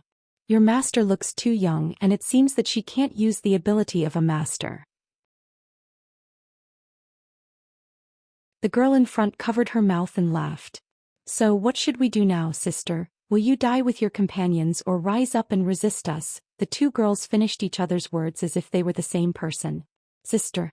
Perhaps I was summoned to this era to kill you again. Anna put Sakura Madu down. and Sakura Madu ran into Tachika's arms obediently. Then Anna picked up the scythe from behind and stood back to back with Matthew, protecting their master behind them. Seeing the scythe pointed at her, the girl in the back smiled happily and painfully. My poor sister, she has to experience the pain of killing her family again. The girl in front was also the same. The two were happy that Anna didn't have to die, but they were sad that their sister had to bear the pain of killing her family. Since that's the case, I'll end all of you. Suddenly, a ghostly voice came out of nowhere. Mother of disintegration.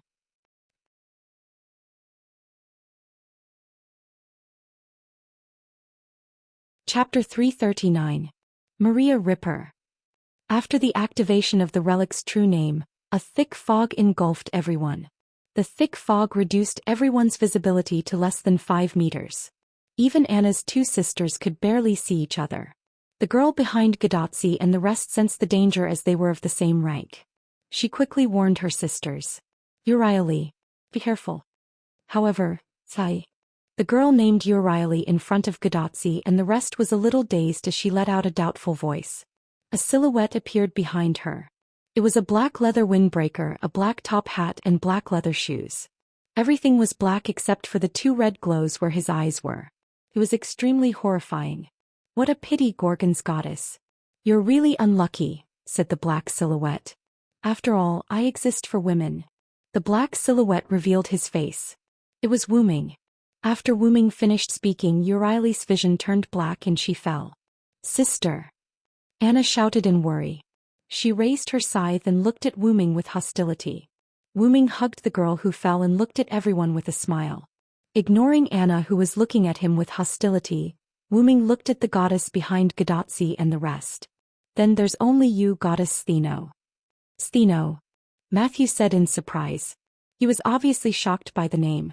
Stheno frowned and immediately turned around to leave. Although she was a goddess, Stheno knew that she did not have much combat power. The reason why the 2 servants, Anna and Matthew, were forced to flee with their masters was that Matthew was too weak, and Anna did not want to fight with her 2 sisters, which led to the scene where the 4 of them were besieged by Stheno and Urieli. Moreover, when Anna picked up her scythe and was ready to fight, Stheno and Urieli were sad that their sister was going to kill her sister again. The 2 of them knew that if their younger sister were to fight, the 2 of them would not be a match at all. Moreover, in mythology, Stheno and Urieli were defined as goddesses who had no combat power at all. If they did not appear in the world as servants, Stheno and her sister Urieli would not have any combat power at all. Seeing that Stheno had escaped, Wu Ming did not rush to chase after her. Instead, he threw Urieli in his arms to Anna. Although Anna was somewhat hostile to Wu Ming, she would still choose to catch her sister's corpse, even if it was a conspiracy. Let's leave for a while, said Wu Ming, turning into smoke and disappearing in front of everyone. Anna, who was holding her sister's corpse, Gadotsi, Matthew and Sakura Madu were left in a daze. Wu Ming chased after Stheno at a leisurely pace. It was not because he was arrogant, but because Stheno was now in Wu Ming's enchantment. That's right. The moment Wu Ming activated his noble phantasm, he also activated his enchantment, the mist. If Gadotsi and the others were paying attention, they would realize that the environment around them had changed. Besides, the device on Gadotsi's wrist no longer emitted any sound because the mist released by Wu Ming interfered with the mana connection. Moreover, Wu Ming had the ability to turn into mist in his enchantment and appear anywhere in an instant, so Wu Ming was not in a hurry to catch up with Stheno. Sensing the existence of the otherness in his enchantment, Wu Ming frowned. He hasn't come out yet?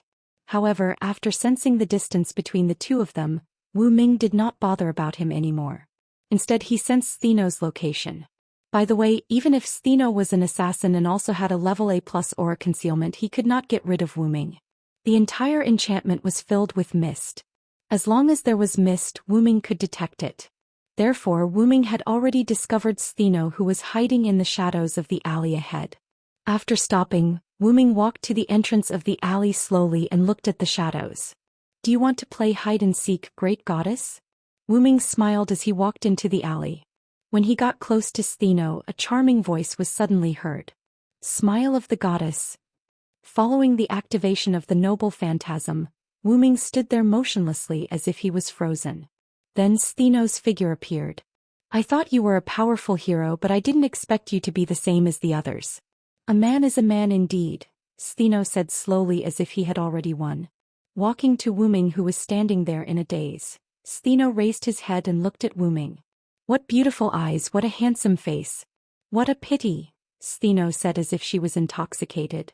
None of the men who had been affected by her charm could survive. To be able to attack us sisters, I thought you were really a man who wasn't tempted by beauty. Stheno smiled, then raised his hand and caressed Wuming's cheek. Suddenly, when Stheno touched Wuming's face, he seemed to have seen something rather shocking. Shock was written all over his face. Suddenly, a hand grabbed Stheno's arm. Then a rather frivolous voice was heard. It's not good to casually invade other people's privacy, great goddess. What? Stheno exclaimed in surprise. Looking at the man who grabbed his wrist without any trace of being affected by the charm, Stheno smiled bitterly. I see. Was that all a disguise? What a cunning man. Wuming only maintained his smile and didn't explain anything. As for the appearance of being affected by the charm just now, that was an act by Wuming. As someone who had seen through Stheno and Euryale's true names, Wuming naturally wouldn't be so rash as to underestimate Stheno. Even if Wuming could take down Euryale without any difficulty, Wuming wouldn't think that Stheno was easy to deal with. After all, no matter how weak and useless the other party was, she was still a goddess. For example, just now, Stheno had only touched Wuming's cheek and seen some information about Wuming. In terms of skills, it should be similar to seeing through true names. As an existence on the same level as them or even a higher level existence, Wuming said that there was no need to underestimate any god. Gods never lacked trump cards. Well, of course, if the difference in strength was too great, he could still underestimate them. In short, because Wuming realized that the other party was a charming goddess, he originally wanted to use a world-class item to resist Wuming, but after thinking about it, he decided against it. After all, his hypostasis was very high, and he had proven before that he was immune to almost all mind control without a world-class item.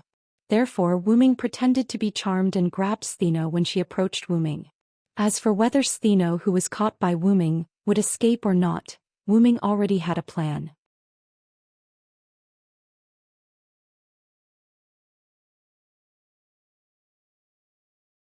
Chapter 340. Wuming grabbed Stheno's hand and a silver chain wrapped around it. Wuming had plenty of pirated Enkidu in his dimension artifact. Cuff. Anyway, Stheno couldn't run away. Moreover, after Stheno saw what happened to Wuming, he gave up on the idea of running away. Don't worry, sly man. I have no intention of running away, even if you did something terrible to my sister. With a smile on his face, Stheno calmly said something rather strange. Although I know you're saying that I didn't kill Euryale, please don't be so strange. Forget it. Wuming shrugged nonchalantly and let go of Stheno's hand. However, the Enkidu that was connected to Stheno's hand because of Wuming didn't unlock when Wuming let go of Stheno's hand. What? You still don't trust me? Stheno raised the Enkidu on his arm and said unhappily. I'm a goddess. A goddess won't lie to a hero who has captured her. Stheno narrowed his eyes and smiled at Wuming as if he was looking at a delightful toy. Forget about being a hero. I'm not interested in being a hero. I'm just an assassin, at least for now. Wuming shrugged. Wuming's last sentence was to tell Stheno not to expose his identity. He just wanted to be a different kind of assassin. Oh, since the great hero says so, I'll just listen to you. Stheno smiled at Wuming. Scope. Your Euryale should be awake by now, right? Wuming grabbed Stheno's hand and started walking towards where they came from. As expected of a brave warrior. You actually dared to hold the hand of a goddess.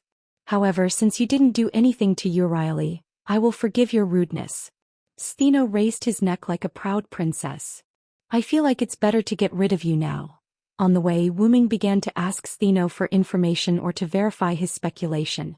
After Wuming told Stheno about his speculation that Lev had resummoned 7 servants, Stheno nodded. As expected of you. That's right. The man in the green hat summoned 7 new servants, including me and Euryale. Stheno walked elegantly as if Wuming didn't take the initiative to hold her hand, but she took the initiative to hold Stheno's hand. Then he began to introduce their lineup. I'm an assassin, Riley is an archer, and Saber is a muscle man. I can tell he's a lecherous guy. His eyes lit up when he saw Riley and me, and he even tried to flirt with us. Steno frowned. He was rather displeased. Steno knew how to talk up trites up knew how to flirt with. Castor looks like a mature old man. He doesn't talk much. Ryder is a red-haired muscular man. He seems to be a king and he has some connection with Zeus. He's quite annoying. And the way Castor looks at Ryder is a bit weird. He's full of passion. Steno smiled mischievously. Wuming ignored her and continued to listen to Steno's introduction. Steno looked at Wuming, who didn't respond. He was not surprised and continued to talk. Berserker was a guy covered in black. I couldn't see his face clearly. However, this guy was always by the other Saber's side. You don't know how excited Berserker was at that time. It looked like he wanted to kill Saber. Wuming thought that the Berserker mentioned by Steno should be the black Berserker they met before, and the other Saber mentioned by Steno should be Artoria. Combined with what Steno said, Wuming now knew why Berserker came straight to him. I'm afraid that Berserker is a Knight of the Round Table, Wuming thought. Although Wuming didn't think that a Knight of the Round Table could become a Berserker, there were exceptions to everything. Like Mordred with her obsession with Artoria, she was likely to become a Berserker. In the last Holy Grail War, although Mordred appeared as a Saber, her fighting style was as violent as a Berserker. But the Berserker who attacked Wuming didn't think it was Mordred. Why was Wuming so sure? It felt wrong. Well, that's right, the Berserker didn't give Wuming the same feeling as Mordred at all. Wuming was very confident in his intuition and didn't accept any rebuttal. Ahem. After all, even if Mordred became a Berserker, she wouldn't have an obsession with Wuming. If it was really Mordred, then Artoria would be very busy right now and the Berserker wouldn't attack Wuming at all. What about Lancer? Wuming shook his head and stopped thinking about it. He asked Steno. This is also why I put Lancer at the end. Steno's eyes began to look serious. You must be careful. Lancer is a god. If you really want to call him a demigod, he should have the ability to attack gods. He gave me a very dangerous feeling. Steno recalled the golden figure he had seen before. It shone like the sun. The other party had a special attack against gods, and with the light of the sun, it was too bad for Steno, who was a snake. Like the sun, wearing golden armor, holding a long spear. Wuming felt that this person was more familiar the more he thought about it. I hope it's not him, Wuming said softly. If it was really him, Gilgamesh might be in danger. What are you mumbling about? Steno rolled her eyes at Wuming. Nothing, Wuming said casually. Humph. Steno saw that Wuming was perfunctory and didn't ask any more. After a few minutes, Wuming began to complain. I was wondering why you ran so far. Wuming looked at Steno with disdain. They had been walking for a while and they still hadn't reached where Matthew and the others were. After all, London wasn't small. Wuming could transform into smoke and move quickly, but Steno couldn't. If it weren't for you chasing me, I wouldn't have run so far. Steno looked at Wuming with disdain. So it's my fault. Wuming was helpless. Then unlock this for me so I can keep up with your speed. Steno raised her hand and the silver chain on it glowed faintly. This was the symbol of the Aikido, which was sealing Steno's power. I have other reasons for not unlocking it for you. At this time Wuming was about to explain, but his expression suddenly changed. That guy went over. That guy. Is there anything else in your enchantment? Steno looked at Wuming in confusion. However, the moment Steno finished asking, Wuming didn't answer. He picked Steno up and started sprinting. What are you doing? You gave me a fright. There's no time to explain, we'll talk later. Just like that, Wuming carried Steno in a princess carry and sprinted in the direction of Gadotsi and the others.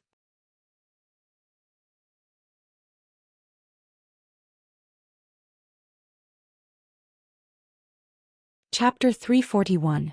When Wuming went after Steno, there were only 4 people left. Gadotsi, Matthew, Anna, and the unconscious Riley. Gadotsi looked at the direction where Wuming went, then she looked at Matthew. Matthew, is that man also a servant? He's so powerful. Gadotsi was a little excited and her eyes were shining. Yes, senpai, the man who went after the enemy is a servant, but strangely I haven't found his aura. His rank may be assassin. After Matthew explained to Gadotsi about Wuming, he wanted to contact their support personnel, but, "Doctor? Are you there?" No matter how Matthew called the device on Gadotsi's hand, no one responded. "What's going on?" Just when Matthew was puzzled, Gadotsi's panicked voice came. "Matthew, look, the environment around us has changed." Hearing Gadotsi's surprised and slightly panicked voice, Matthew also looked around. The surrounding buildings had become European-style buildings, which were completely different from the modern buildings in Winterwood City. Similarly, there was no one around and there was no trace of life. Because of the fog brought by Wuming, Matthew and Gadotsi didn't notice the change in the surrounding environment at first. If it weren't for Gadotsi's curiosity about the fog, it would have taken Matthew a while to notice the change in the surrounding environment. Matthew walked to a nearby corner and touched the wall. "Senpai, this should be a 19th century building." Matthew turned around and looked at Gadotsi. "Hey Matthew, do you know this place?" Gadotsi was a little surprised. "Yes, I've seen it before." Matthew smiled and nodded. "Matthew is really knowledgeable." Gadotsi praised Matthew, which made Matthew blush a little. "This fog contains extremely powerful toxins. Ordinary people may die if they stay here for a long time." At this time Anna suddenly said. Gadotsi and Matthew looked at Anna, who had been holding her sister before. At this time, Anna had already hugged Sakura Madu in her arms and protected Sakura Madu with her cloak. "What? Senpai, how do you feel now?" Matthew looked at Gadotsi with a little panic. "Although it's not that I don't trust Anna, I really don't feel uncomfortable." Gadotsi touched her body and shook her head. "Really, Senpai?" Matthew still didn't believe it and looked at Gadotsi with concern. Really, Matthew, don't be so nervous." Gadotsi smiled and waved her hand to signal Matthew to calm down. "That Anasis, actually I don't feel any discomfort. It's better to say that the air in the fog is very fresh." At this time Sakura Madu, who was protected in Anna's arms, also spoke. Anna was silent at this time, thinking. Previously, Anna was silent for a while because of her sister's corpse, and didn't take care of Sakura Madu, but when she found that her sister was not dead she felt relieved. At the same time, Anna also discovered the toxins contained in the fog. After that she quickly protected Sakura Madu. In other words, Sakura Madu was not protected by Anna for a short period of time. Anna and Matthew could stay in the fog for a long time without being hurt, but their masters were also fine. Gadotsi was not affected at all, and Sakura Madu said that the air was very fresh. "It's better to be cautious. After all, this is likely to be Assassin's enchantment." Anna was silent for a moment, but she still didn't release Sakura Madu from her cloak. However, after Anna said the word enchantment, Matthew was shocked. Enchantment. After all, Matthew already knew that Anna was also a goddess, so Matthew felt that Anna's words were very credible. Looking at the somewhat surprised Matthew, Gadotsi, who didn't know what an enchantment was puzzled. "Matthew, what is that?" "Enchantment?" Gadotsi asked. "Senpai, enchantment is a magic that can instantiate one's own scenery. You can think of it as an independent small world." Matthew knew that his master was not a magician, so he explained it in the simplest terms. Independent small world. Is it that powerful? Gadotsi was also surprised. "Well, it's called enchantment. It's called the magic closest to magic. It can be said to be the highest level magic." Matthew nodded. The highest level magic. For Gadotsi, she didn't understand the meaning of magic, but the term highest level magic was very useful for Gadotsi. After all, it was the highest level magic. And among magicians with enchantment are quite rare. It seems that assassin is not an ordinary person. Matthew looked at the direction where Wuming left. The servant over there is right. She is indeed not an ordinary person. A seductive voice sounded, and it was a voice that everyone was familiar with. What's that sound? Gadotsi looked in the direction of Urieli, who was unconscious. As expected, the unconscious Urieli had woken up. She was sitting on the ground in an elegant posture, looking like a young lady. "Huh. Didn't you say that you were killed by assassin just now? How did you come back to life?" Gadotsi's face was filled with a zombie expression. After all, Gadotsi always thought that Urieli was killed by Wuming. "How rude of me, unknown master. Let's not talk about how I'm a goddess. How could I die so easily? Moreover, that guy isn't a cruel person. Why would he kill me? Uriah looked at Gadotsi with disgust, which made Gadotsi feel a little embarrassed. Are you awake, sister? Anna knew that her sister was not dead, so she was not surprised to see Uriah wake up. I'm so sad, my dear sister. Can't you be more gentle with your sister? Uriah said uninterestedly. Anna didn't say anything. She didn't even look at Uriah. You won't be our enemy anymore, right? Matthew said uncertainly. Yes, of course. I've been defeated by that man and I'm his prisoner now. I won't attack you anymore. Uriah didn't feel like a prisoner at all. She looked at Gadotsi and Matthew playfully. Besides, although Master asked us to kill all living creatures, Stheno and I have no intention of attacking you. We're only chasing you because our sister is here. Sigh. Matthew and Gadotsi were dumbfounded. Hearing this, Gadotsi and Mashu remembered that it was Anna who passed by them at the beginning, and then the two of them began to chase after them. Because of that, Matthew had no choice but to propose a collaboration with Anna. I'm sorry. Anna's expression couldn't be seen, but Matthew and Gadotsi felt that Anna's face was extremely red. Let's not talk about that first. A servant is coming, Uriah said calmly. Lia dash.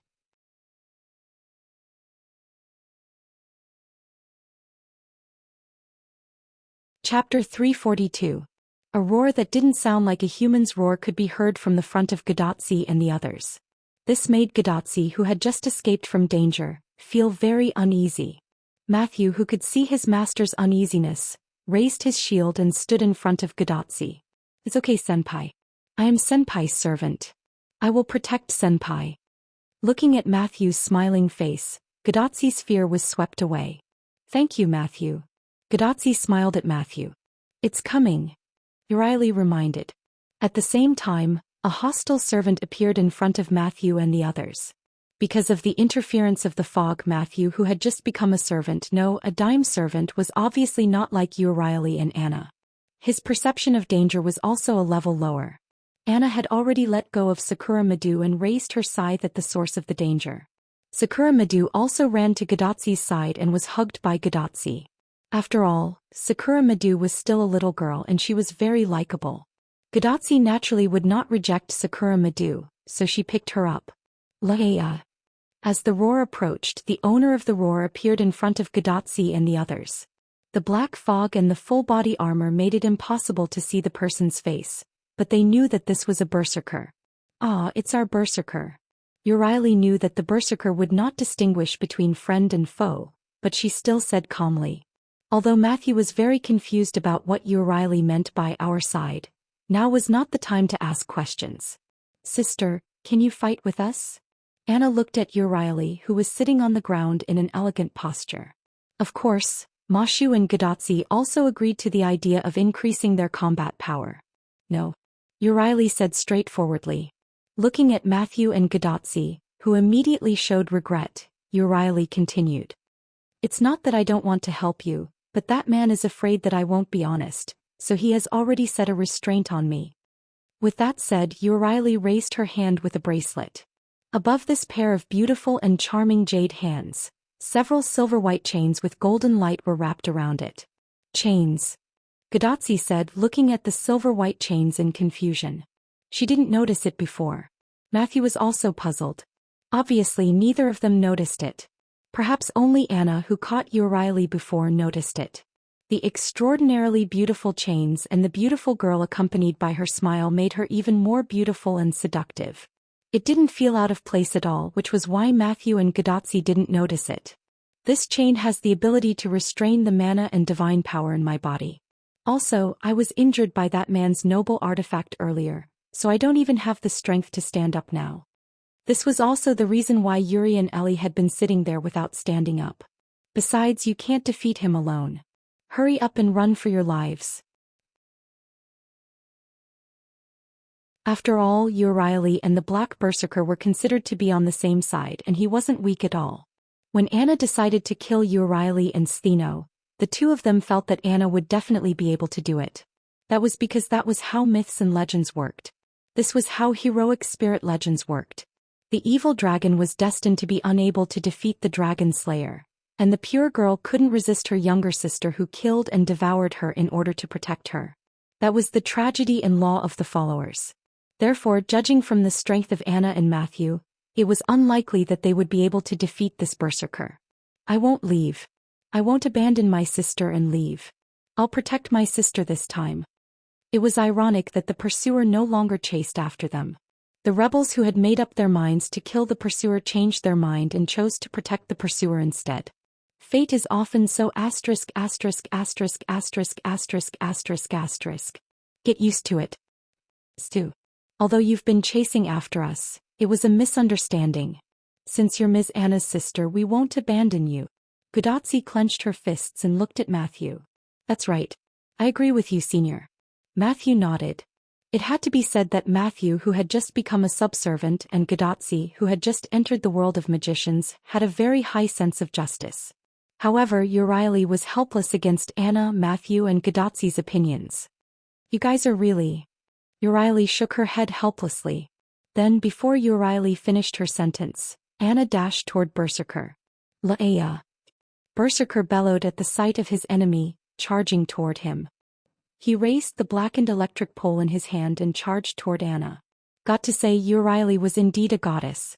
Her analysis was spot on. Anna was indeed no match for Berserker. Bam. In just a single exchange, Anna was sent flying by Berserker. Mashu. Gudatsi saw that his ally was sent flying, so he quickly shouted at Mashu. Yes, Senior.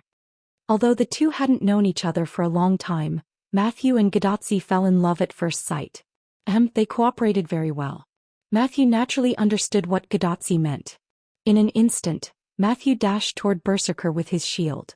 Berserker didn't know why, but after seeing Mashu he was stunned and stood there in a daze. Bam. Boom. Berserker was accidentally knocked away by Matthew and fell to the ground with a loud thud. That's right, accidentally. Matthew, Gudatsi, Urieli, and Anna, who was sent flying by Berserker, were also stunned. It couldn't be helped.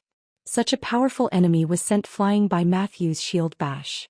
Anna wondered how she had been sent flying just now. Matthew, you're so powerful. Gudatsi exclaimed. When they first came to this world, Gudatsi and Matthew only encountered skeletons and the like. However, because Matthew was a servant, it was easy for him to deal with skeletons. Therefore, Gudatsi felt that Matthew was very powerful at that time. Later, when Gudatsi praised Matthew, Matthew said that those skeletons were just weak soldiers. He was actually very weak, but he encountered a weaker opponent. This made Gudatsi feel a little helpless.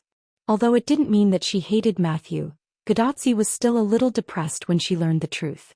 However, there was one sentence that Gudatsi remembered very clearly and was very touched.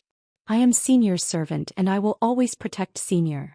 Matthew's sentence moved Gudatsi quite a bit. Then the two fell in love at first sight. Their relationship became more harmonious.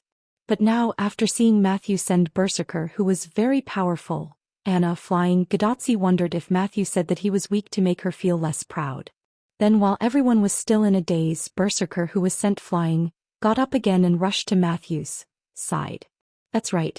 For some reason, Berserker did not attack Matthew. Instead, he attacked the others.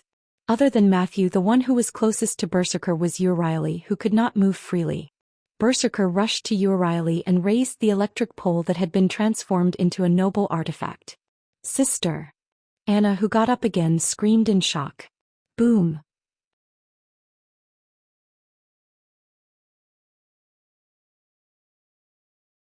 Chapter 343. Boom!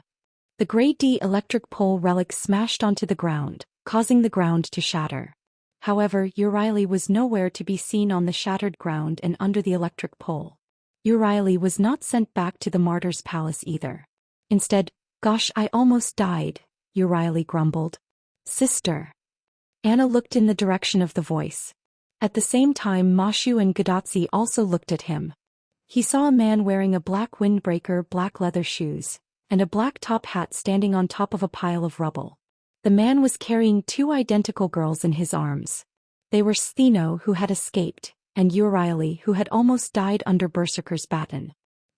It's the mysterious assassin. Gudatsi screamed. The man was Wuming, who had rushed over with Stheno. You took so long to come back, assassin. Euryale sat in Wu Ming's arms, holding Wu Ming's neck to keep her balance. She complained to Wu Ming in a dissatisfied tone. Which family are you from? If I had known earlier, I wouldn't have saved you. One stheno is enough for me. Wu Ming said helplessly. How can you blame me for that? You're not a gentleman at all. Just like Euryale, Stheno sat in Wu Ming's other arms. She held Wu Ming's neck to keep her balance while refuting Wu Ming. Wu Ming walked toward Gadotsi with Stheno. Wu Ming noticed Berserker in the enchantment. Berserker was the Berserker who seemed to be one of the Knights of the Round Table. When he suddenly encountered Berserker in order to avoid unnecessary trouble, Wu Ming directly used Jack the Ripper's inherent barrier, the mist, to trap Berserker inside. Wu Ming had used the tactic of trapping the enemy in the enchantment before. Wu Ming had set up a large number of magic formations in the enchantment. After bringing Angelica and Beatrice into the enchantment, Wu Ming retreated. Wu Ming could have chosen not to enter the enchantment, but he had to say a few words to them. Although the caster of the enchantment was neither scientific nor magical, Wu Ming had such an ability. After all, Wu Ming was the root dragon. The adaptability of time and space was reflected here. The enchantment was like a flexible Rubik's Cube in Wu Ming's hand. Wu Ming could arrange the enchantment in various ways. After that, Wu Ming took Olga and Marie away from there and went to a small shop not far away. Wu Ming left some mana in the enchantment, which was enough to support Wu Ming and the others. The enchantment disappeared and Berserker was released. After that, Wu Ming encountered Gadotsi and the others, as well as Stheno and Euryale who were chasing them. After using his noble phantasm Maria Ripper and the enchantment noble phantasm the Dark Mist, Gadotsi, Stheno, and Euryale were transferred to the enchantment. At that time, Berserker, who was trapped in the Dark Mist, had not been released yet. When Wu Ming chased Stheno, he also checked Berserker's location and found that he was quite far away from Wu Ming, so he was relieved to play with Stheno. But after a while, Berserker seemed to have sensed a trace of aura coming from the barrier, and it began to go berserk. Wu Ming could sense that Berserker was running around in the enchantment.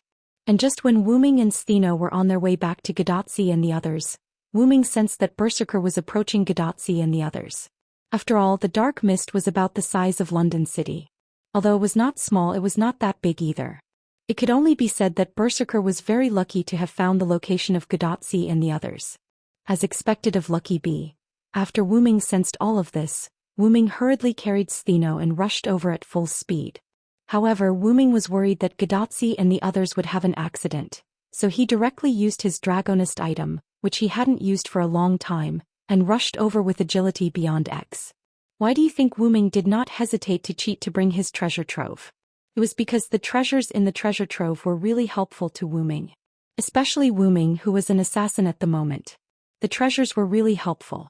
After Wu Ming used an item to speed up his journey, the scene where Wu Ming saved Euryale, who was about to die under the telephone pole, appeared. The reason why Wu Ming did not directly remove the enchantment was that Berserker was not far from them, and he might be attacked by other servants. After all, Wu Ming had verified that Winterwood City had indeed summoned the 7 servants. If he directly removed the enchantment, Berserker would definitely find them. In addition, Berserker did not find Gadotsi and the others in the enchantment, so Wu Ming wanted to meet with Gadotsi and the others to ask something in the enchantment. Obviously, the orange-haired girl and the shield lady were not people of this world. After crossing through time and space, their space-time aura was a bit serious. The reason why Olga Marie did not have the space-time aura was because she was dead. He was just like a servant. She was dead. He was a mass of magic power. He was a spirit. But even so, Wu Ming still suspected that Olga Marie had something to do with Gadotsi and the others. Stheno only complained because Wu Ming's super speed scared the goddess. After all, Wu Ming's agility was beyond EX, and he was comparable to Wu Ming's Phoenix incarnation. However, the item that increased speed was not something that everyone could use. If Olga Marie used it, she would explode in an instant. After all, if her physical fitness was not up to par, she naturally couldn't use it. Take Wu Ming's avatar for example. In the world of the Godslayers, Wu Ming's original body had descended.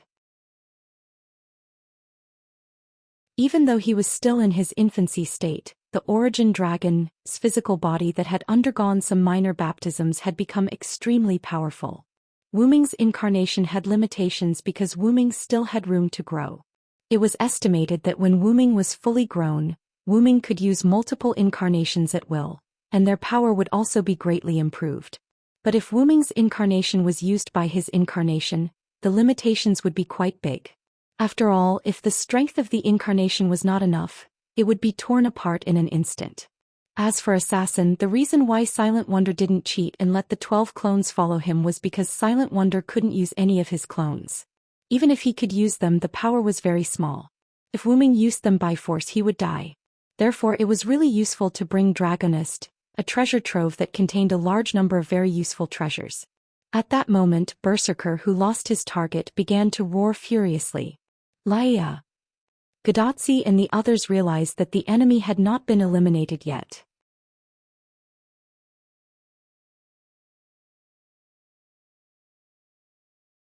Chapter 344. Gadotsi, Matthew and Anna tensed up when they heard Berserker's roar. Wuming, Stheno and Euryale, who were in his arms, weren't nervous at all. Stheno and Euryale were goddesses, so they didn't feel anything from a mere berserker. Even when Euryale almost died under Berserker's stick, she didn't react at all. She was still chatting happily with Wuming and Stheno. Wuming, on the other hand, wasn't afraid at all. Wuming had been through a lot, so a mere berserker wasn't enough to scare him. Wuming wasn't scared at all. Besides, Wuming only used the dark mist to trap Berserker because Olga Marie was there. There were many ways to deal with Berserker, but it would be a waste of time to fight Berserker. After all, this city was filled with danger. Olga Marie might already be in danger outside. Berserker was Wuming's half-master after all. It was better to deal with him as soon as possible. Just as Berserker was about to charge at Wuming and the others, especially Wuming, Berserker realized that his movements were sluggish, as if he had fallen into a bottomless swamp. Berserker is indeed Berserker. You didn't even notice the trap I set under your feet? Wuming shook his head in boredom. At that moment, a few stones around Berserker lit up.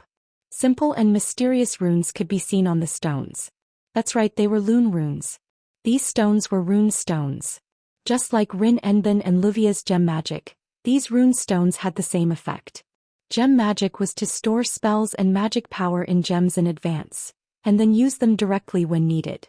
Magicians needed spells and magic power to cast magic, but because the spells and magic power needed to be used were all stored in gems, the use of gem magic was only to release the gems that stored the spells and magic power. Releasing the gems only required a small amount of mana, so gem magic was very practical. However, since the gems used for gem magic were single-use, it was mostly used by nobles. Of course, Rin Enbin didn't look like a noble anymore, but she was telling the truth when she said that she was down and out. As for the rune, it was engraved on the stone in advance. When it was used, it only needed to be released. However, the rune was extremely powerful. Although it wasn't in terms of attack, it was extremely powerful in other aspects. Therefore, the stone made of the rune could be said to be extremely precious. At this moment, the stones that trapped Berserker were engraved with large amounts of Lune runes that had the effect of slowing and suppressing. Just one stone was enough to cause an obvious effect. At this moment, dozens of Lune runes lit up around Berserker. These dozens of rune stones formed an intricate magic formation with Berserker in the center. This magic formation was made of dozens of binding Lune runes. It wasn't easy to bind Berserker, who had an A-rank endurance. Of course, if Berserker could move, he would be able to escape from the magic formation. However, Berserker was like a fish on the chopping block. It was impossible for him to escape. What? If one were to ask Wuming where the Lune runes engraved on the rune stones came from, Wuming would say that when he first learned the Lune magic, he would experiment with stones by the roadside. Over time, countless rune stones accumulated. Therefore, Wuming chose a portion of the useful rune stones and stored them in his Lune rune space. Of course, Wuming hadn't completed the Lune space at that time, so it was still very small. Therefore, Wuming only stored a small portion of the rune stones and left the rest in the country of shadow. After that, Wuming would sometimes create some rune stones when he was free. After all, Wuming knew that there would be a day when he would need them. Just like now, he couldn't release the true name of the relic in his treasure vault, nor could he use the advanced magic of assassin. Now he only needed to use a little bit of mana to recreate the Kanzaki magic. One had to know that Silent Cry's mana level was EX. In that case there was no shortage of mana. Laia. Although Berserker was bound, he still roared unwillingly. Facing the immobile Berserker, Wuming gently placed Stheno and Euryale on the ground, and walked towards Berserker. Wuming came before Berserker and took out 18 rune stones from the black space beside him. As expected, you're Lancelot, right? Wuming said softly. When Wuming said Lancelot's name, Berserker suddenly fell silent for a moment, but soon returned to his frenzied state. Wuming smiled with pity. The hero who was known as the Knight of the Lake and the Flower of Knights, who had achieved countless feats and received the blessings of the elves, had actually turned into a monster. What a joke. You've been chasing after me. I'm afraid you're obsessed with me. When Wuming was in Camelot, almost all the knights respected, admired and worshipped Wuming. However, Lancelot was the only one who could be considered a fanatic. However, Lancelot wasn't loyal to Wuming. As Arthur Artoria's knight, Lancelot had always been exceptionally loyal to her, but he also worshipped Wuming fervently. Although he didn't express it, Wuming could feel it. After Wuming's departure, Lancelot's fanaticism shifted to Guinevere. When Guinevere was tricked by Morgan Le Fay to reveal his love for Wuming and was about to be executed, Lancelot didn't hesitate to save Guinevere and escape from Camelot. However, because of this, Lancelot became the second fuse that affected the fall of Britain after Wuming. Surrounding the incident between Lancelot and Guinevere, the people questioned, the nobles stirred up trouble and Artoria's power was affected. This was a severe psychological blow to Lancelot. Then Guinevere said, I should be executed. It's not only a release but also a way to lighten the king's burden.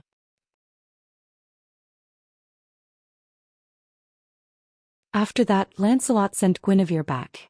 After that, Artoria successfully exiled Guinevere and saved his life. Lancelot had always been obsessed with Wuming, which was why he kept chasing after Wuming. Not only that, but turning the electric pole into a noble relic and disguising his appearance were also very similar to Lancelot's experience. Defeating the enemy with a tree branch and completing the heroic feat of hiding his identity. Wuming guessed that these two things could be upgraded to noble relic or skill. All these signs were very clear. Coupled with Wuming's probing, Wuming was now very sure that Berserker was Lancelot. I didn't expect to meet you here, Lancelot. How sad. Wuming slowly placed the 18 rune stones around Lancelot and chatted with him. Leia. Lancelot screamed miserably. I know you have a lot to say to me, but let's wait until next time. Compared to Berserker, I think Saber is more suitable for you. After placing the 18 lune runes on the stones, Wuming turned around and left. At this moment, Lancelot seemed to have calmed down. He stiffly performed a knight's salute to Wuming. Ok Dug Odin. A magic spell that was comparable to a city's noble phantasm was released. In an instant, a violent explosion came from behind Wuming. The flames and smoke of the explosion were more than 10 meters high, but it did not burn Wuming and the others at all. Goodbye, Lancelot.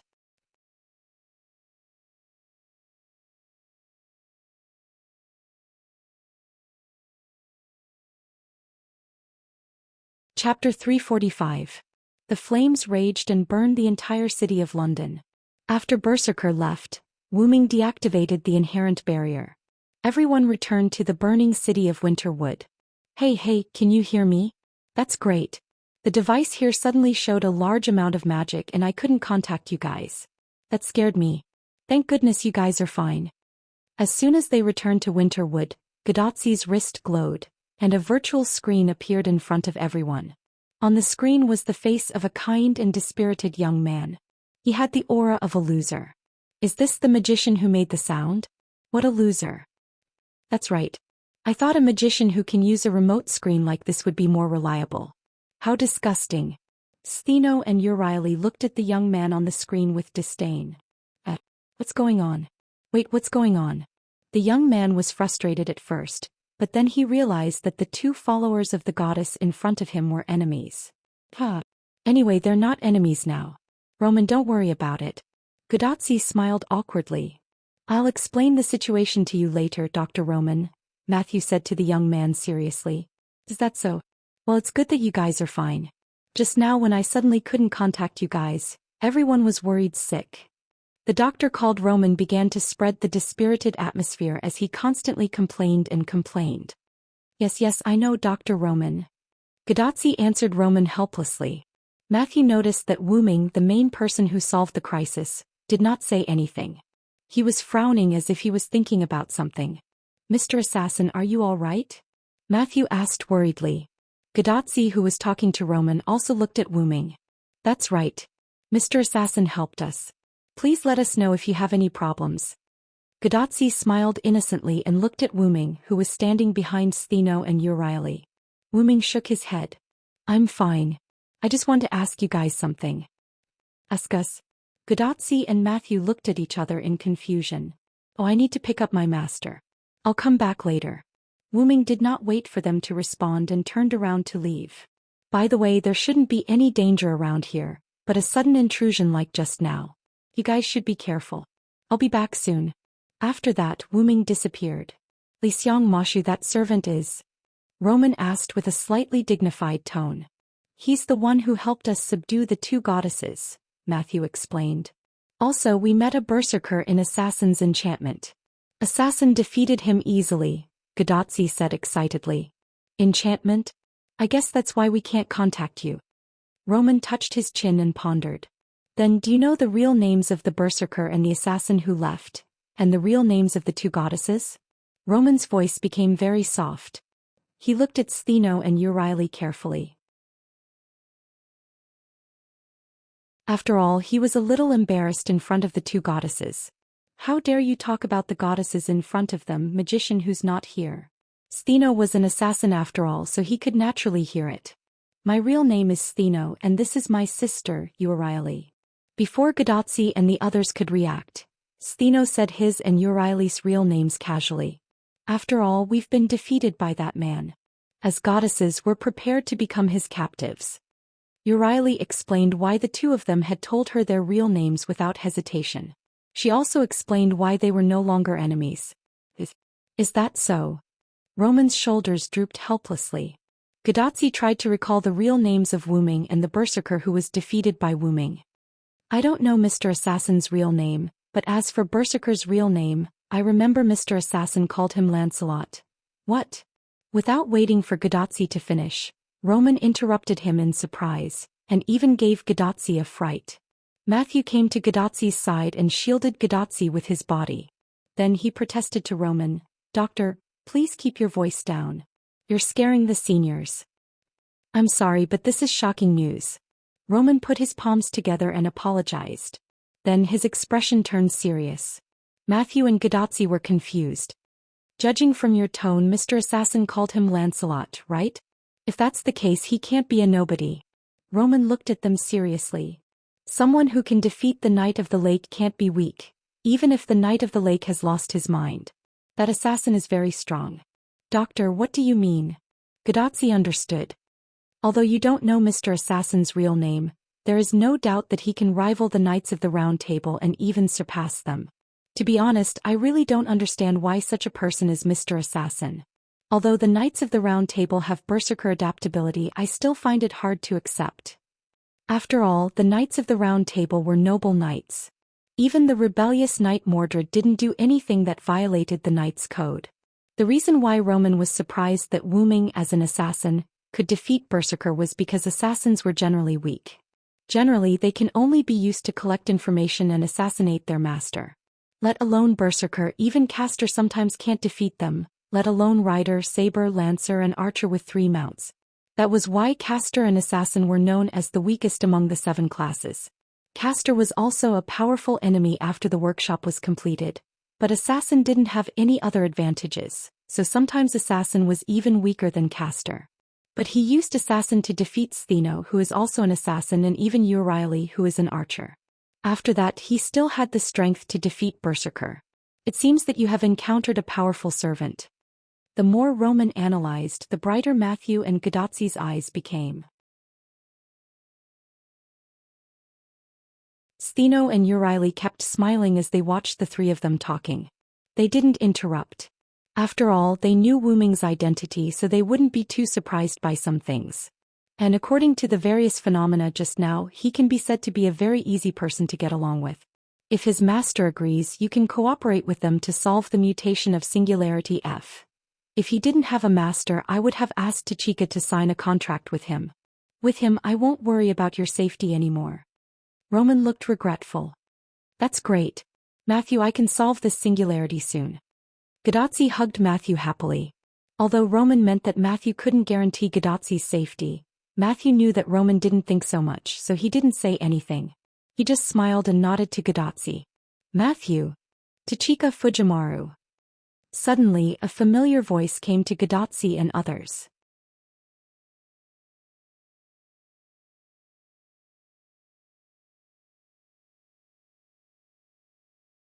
Chapter 346. Matthew. Tachika Fujimaru. A familiar voice came and the two couldn't help but look at the source of the voice. Wu Ming and Olga Marie stood not far away. Wu Ming didn't do anything, but Olga Marie looked like she had finally found the organization. Of course she wouldn't admit it. Director, are you still alive? Sure enough, Roman was a rather clumsy person. What do you mean, Roman Aikman? Are you looking forward to my death? Obviously, Roman Aikman was his real name and Roman was an abbreviation. Olga Marie angrily walked to the virtual screen and stared at Roman. How could that be, Director? It's great that you're okay. Roman tiredly dealt with Olga Marie, feeling rather helpless. Director also successfully came here, that's great. Matthew said happily when he saw that Olga Marie was fine. Olga Marie was a little unnatural when she heard Matthew's words.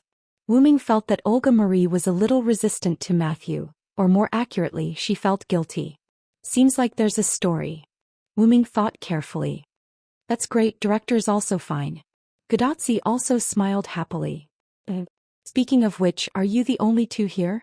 Where are the others and why are you sitting in this position and where's Lev? Olga Marie asked, then looked at Roman on the virtual screen. Wu Ming, who was behind Olga Marie, slightly raised his eyebrows when he heard this, but quickly returned to normal. Sure enough, Lev is indeed related to this group of people, but it seems they don't know Lev's true identity. Through the behavior of this group of people, Wu Ming could naturally see their character, and it was obvious that they were not on the same side as Leviticus. Wu Ming looked at the male lead on the screen.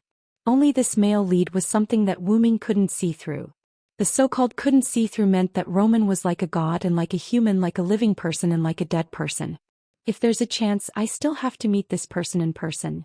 Wu Ming always had a feeling that Roman was not the culprit behind the burning of Winterwood City, but also the person who couldn't get away from the root cause of the black mud. Because of Olga Marie's doubts, Roman didn't notice Wu Ming's gaze. Currently, except for Tachika Fujimaru, the rest of the 47 masters are trapped in the shell's body and are. Because the explosion was in the center of the control Lev, Roman said regretfully. Wu Ming couldn't help but laugh. Fortunately, he held it back in time and didn't reveal it. If a mere explosion could kill Lev, Wu Ming would thank the heavens. But after hearing this bad news, Olga Marie looked like she couldn't accept it. Through the magical connection between Wu Ming and Olga Marie, Wu Ming could clearly sense that Olga Marie's magical power was very unstable. If he had to describe it, it would be like a human after their faith collapsed.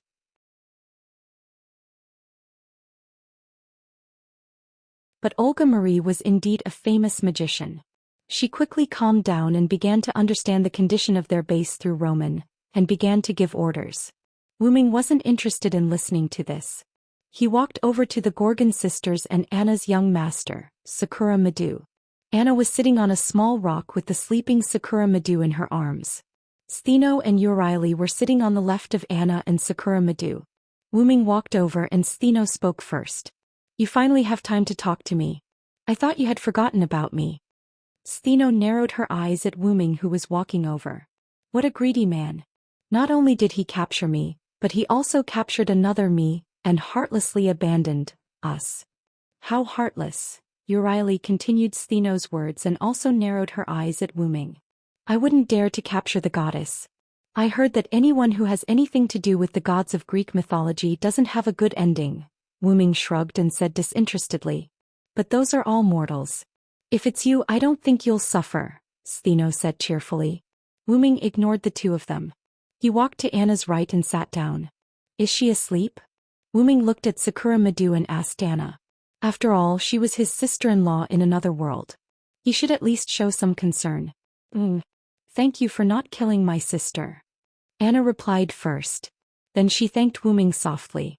By now, Anna's identity had been made known to everyone. She was the youngest sister of the Gorgon sisters. She had devoured two of her sisters and turned into a monster, Medusa. Of course, the current Anna was Medusa's infant body. In other words, she hadn't killed her sisters yet. Although she had made up her mind to kill Stheno and Euryale, it was undoubtedly torture for Anna. Stheno and Euryale loved their sister. Just like how Anna would protect Euryale, Anna also loved her sister deeply. If it weren't for the curse, Medusa wouldn't have devoured her sister to protect her chastity. Even though Stheno and Euryale did it willingly, it was still a torture for Medusa.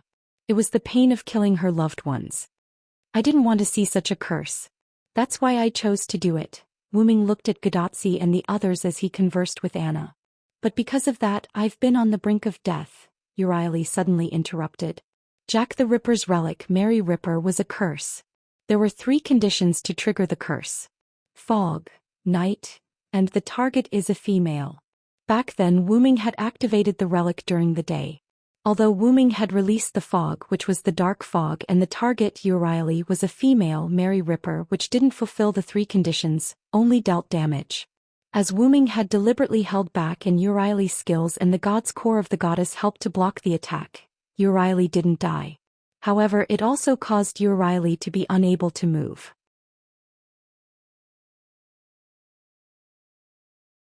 After all, Euryale was indeed injured and Silent Wonder had placed the pseudo-sky lock on her, which almost caused her to die at Lancelot's hands.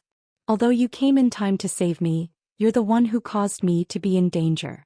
Remember to take responsibility, Stheno finished for Euryale. Help me protect my beloved sister, the two of them said in unison.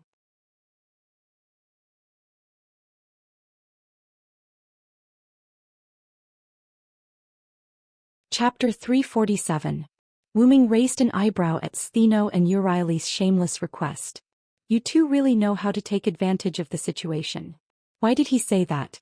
It was because Stheno and Euryale seemed to have been connected when they came into contact with Wu Ming.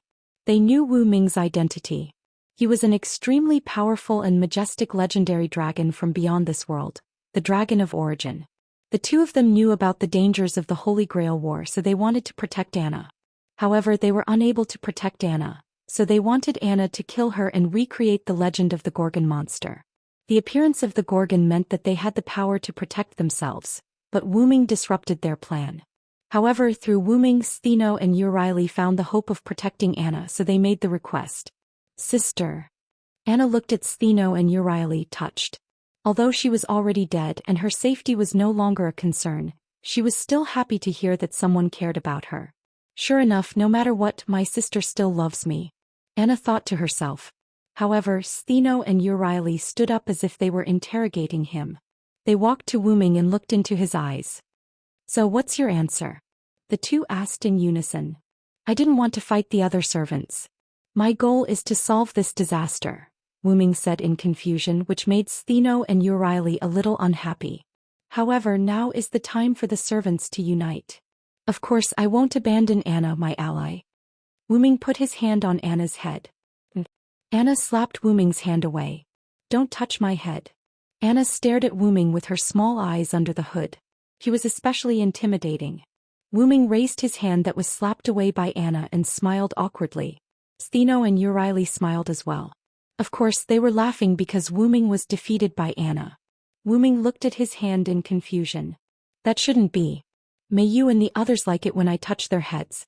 Did my affinity aura lose its effectiveness after becoming an assassin?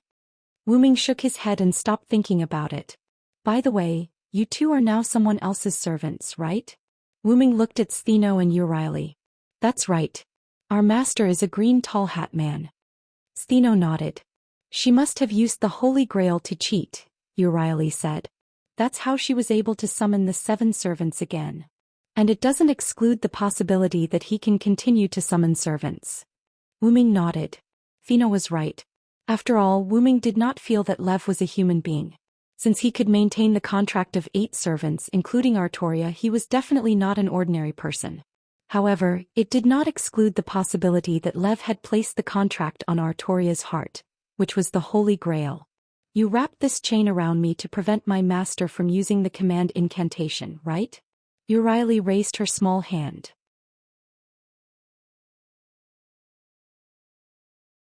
The silver-white chain with golden light decorated her like a priceless accessory. Ah, I have one too. Is this a slave's chain? Stheno also raised his wrist and said with a wicked smile. Although it's a simplified version of Enkidu, it's still a divine weapon. It's still effective against gods, Wu Ming explained. Although I wanted to kill you to be safe, I still had some questions to ask you, so I kept you two alive. Now it seems that you two are really a burden, Wu Ming said with disdain. Don't talk about my sister like that.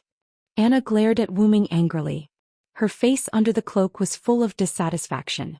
Then Sakura Madu woke up. Wu Ming was able to escape from Anna's glare. Wu Ming even wondered if he would be petrified if Anna glared at him for a while longer. Wu Ming then took out some high-level Lune runestones and sealed Stheno and Uriah's mana. He also added a series of negative buffs to their attacks. Of course, Wu Ming only did this after they agreed. After all, Wu Ming was not a bad person. Cough cough. Soon Olga Marie finished giving Roman her orders. Anyway, you will replace me as the commander of Chaldea for now. We'll talk about it after I return, Olga Marie said with an imposing tone as she flipped her hair. Yes, sir. Roman was also affected by Olga Marie's imposing manner. He nodded solemnly. However, Wu Ming shook his head regretfully when he heard Olga Marie's last sentence. After all, Olga Marie was already dead. She could now be considered a heroic spirit. Other humans could enter the heroic spirit palace after death, but Olga Marie would disappear after this crisis was resolved. Moreover, she would truly die, she wouldn't exist in the heroic spirit palace. If possible, I'd better save her. Wu Ming thought to himself. No matter what, Olga Marie was still half a servant to Wu Ming. Even if she had bad intentions at the beginning, Wu Ming now understood Olga Marie.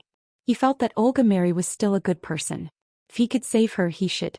Are you done with your discussion? Can you answer my question? Wu Ming and the other servants walked towards Olga Marie, Gadotsi, and the others. Stheno and Uriah naturally followed Wu Ming. As for Anna, she followed her sister.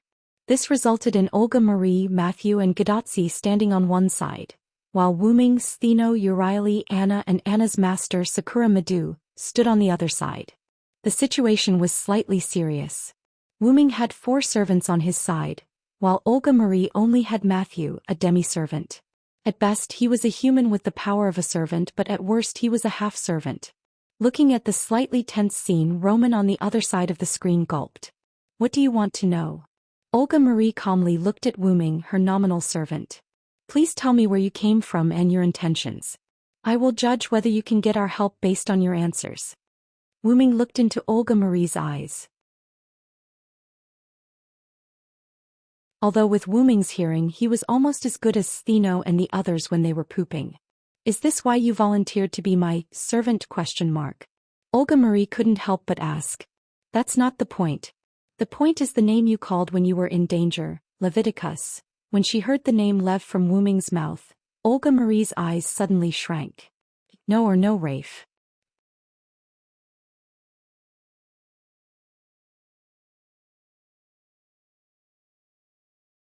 Chapter 348. Then Wu Ming told them about his exploration of the Yuanzhong mountain, where he met Saber and a man in a green tall hat who called himself Rafe Lenore Floros.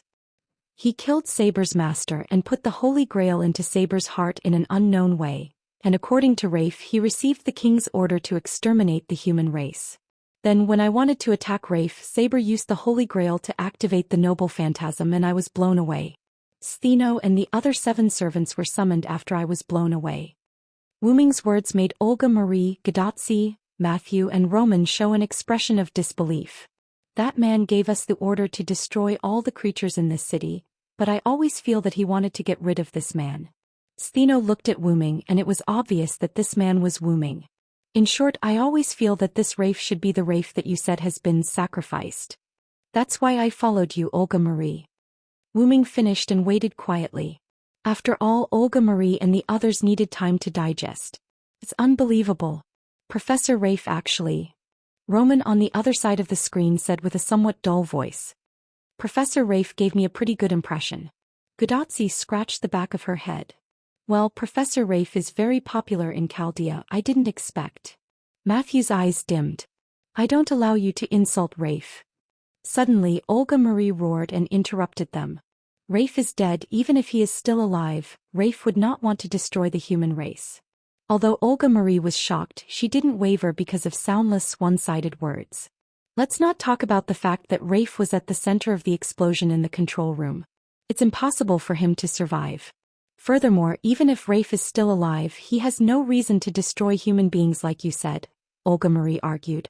So, I don't believe what you said. I don't think Rafe would do such a thing. In the end, Olga Marie stared at Wu-ming's eyes, quite like an angry little female cat. Wu-ming shook his head with a smile. He knew that this would be the result. When facing danger, her first reaction was to ask Rafe for help. It seemed that Olga Marie really relied on Rafe. People's hearts are unpredictable. Although Rafe is a kind and reliable person in your eyes, you are too dependent on him and ignored his negative side. What if he is pretending? Wu-ming began to preach to Marie. You. Olga Marie glared at Wu-ming. However, Wu-ming interrupted Olga Marie, who was about to say something. And weren't you in the center of the explosion center? Wu-ming's words were like a sharp thorn that pierced the hearts of the Chaldeans. Yes, why was the director in the center of the explosion alive? Since there was already an example, it was not unacceptable that Rafe, who was in the center of the explosion, was still alive. Moreover, if the explosion was arranged by Rafe, it's not strange that he is alive. Wu-ming's words were very heavy. This sentence, like a sharper thorn, pierced everyone's heart. Now Gadotsi and Matthew were completely confused. On the other hand, Roman had a thoughtful look on his face. But Olga Marie still didn't believe and wanted to refute Wu-ming's words. Well, it's also possible that someone pretended to be Rafe, first to frame him and second to deceive people. Wu-ming's tone was light. He shrugged his shoulders and waved to the crowd. In an instant, the original atmosphere was like a balloon, burst by Wu-ming's words. Everything is possible. Ah. Wu-ming laughed. The nervous crowd suddenly relaxed. Assassin. Then Olga Marie, who felt like she had been played, was furious again. Ah. Looking at the arrogant Olga Marie angry, Wu-ming couldn't help but laugh. Gadotsi, Matthew and Roman were relieved. Assassin is right. It's also possible that someone used the image of the dead Professor Rafe to do evil. Matthew said righteously. And you still have the task to solve the singularity, and according to Assassin, this singularity was caused by the guy who pretended to be Rafe. Roman continued Matthew's words. Then we are bound to confront the fake, damn it. How dare he pretend to be Rafe? I must teach him a lesson. Olga Marie also calmed down, but they still talked about the guy who pretended to be Rafe. Then everyone, let's work hard together. Gadotsi clenched her fists and encouraged everyone with a smile. Of course there's no problem with Assassin. But you sleepyhead, just don't make trouble. Olga Marie crossed her arms and looked at Gadotsi with disdain. After all, Wu-ming was still Olga Marie's follower. Even if there were doubts and distrust between the two sides, Olga Marie was relieved that they could talk like this. It's good to be motivated, but usually such a team of heroes will be wiped out in the end. Stheno smiled and looked at Gadotsi and the others. Stheno and Euryale didn't speak before because they knew how to read people's expressions. As for Anna and Sakura Madu, they were the kind of people who didn't talk much. Now that everyone had left the oppressive atmosphere, Stheno couldn't help but mock them. The goddess who has lost her ability to fight should take care of herself. Olga Marie was indeed arrogant and dared to confront the goddess. As director, she's a goddess, please be a little more polite. Gadotsi whispered in Olga Marie's ear. Miss Stheno too, please calm down. Matthew also tried to calm them down. Seeing how energetic they were, Wu-ming also calmed down. Wu-ming didn't think that Rafe Lionel Foros was a fake.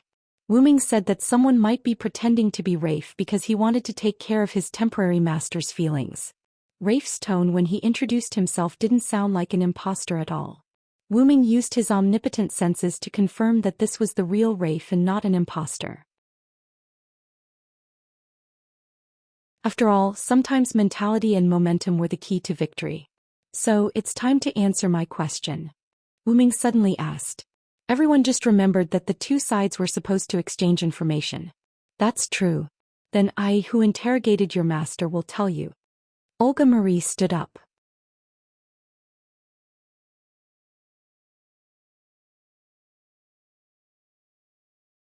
Chapter 349.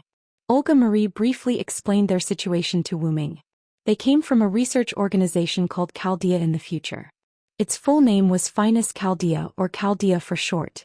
In 2015, Chaldea detected that human beings would go extinct in 2016, so they began to study the cause of human extinction. Later, Chaldea's people found a singularity in history under the detection of the near-future observation lens, SHIBA. To put it simply, singularities were cancer cells that were formed from irregular history within the regular history. It was a cancer that could endanger the entire history of human beings. This singularity was where Wu Ming and the others were, the unrecorded Winterwood City Holy Grail War in 2004. They determined that this singularity was the cancer that would make human beings go extinct in 2016. Therefore, they used Chaldea's device that could send masters through time and space, and prepared to send 48 magicians with ray shift adaptability and master performance to this era to solve this singularity.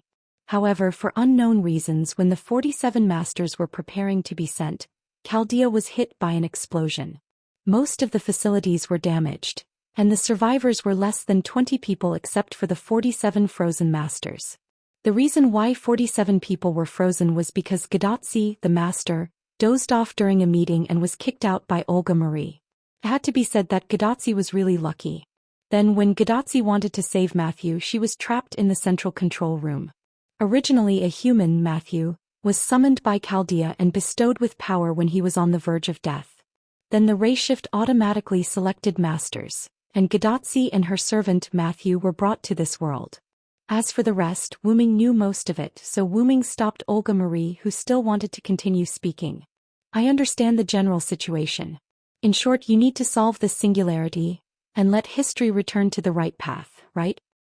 Yes, that's true, but what's the matter with your easy voice? Said Olga Marie crossly. After all, the city had summoned 14 servants and it was very dangerous. My mission is also to protect this world from calamity. Although I'm still an assassin, I'm not that strong, but if there's a chance I'll change my class. What? Olga Marie, Roman, Gadotsi and the others were shocked. Even Stheno, Urieli and the others were shocked. The reason why servants were servants was because their spirit base was fixed and they couldn't change their class. However, Wu Ming actually said that he wanted to change his class, which undoubtedly surprised everyone. Well, after all, I am special. Wu Ming smiled. But aren't you breaking the rules? Changing your class and rank? Roman began to mutter.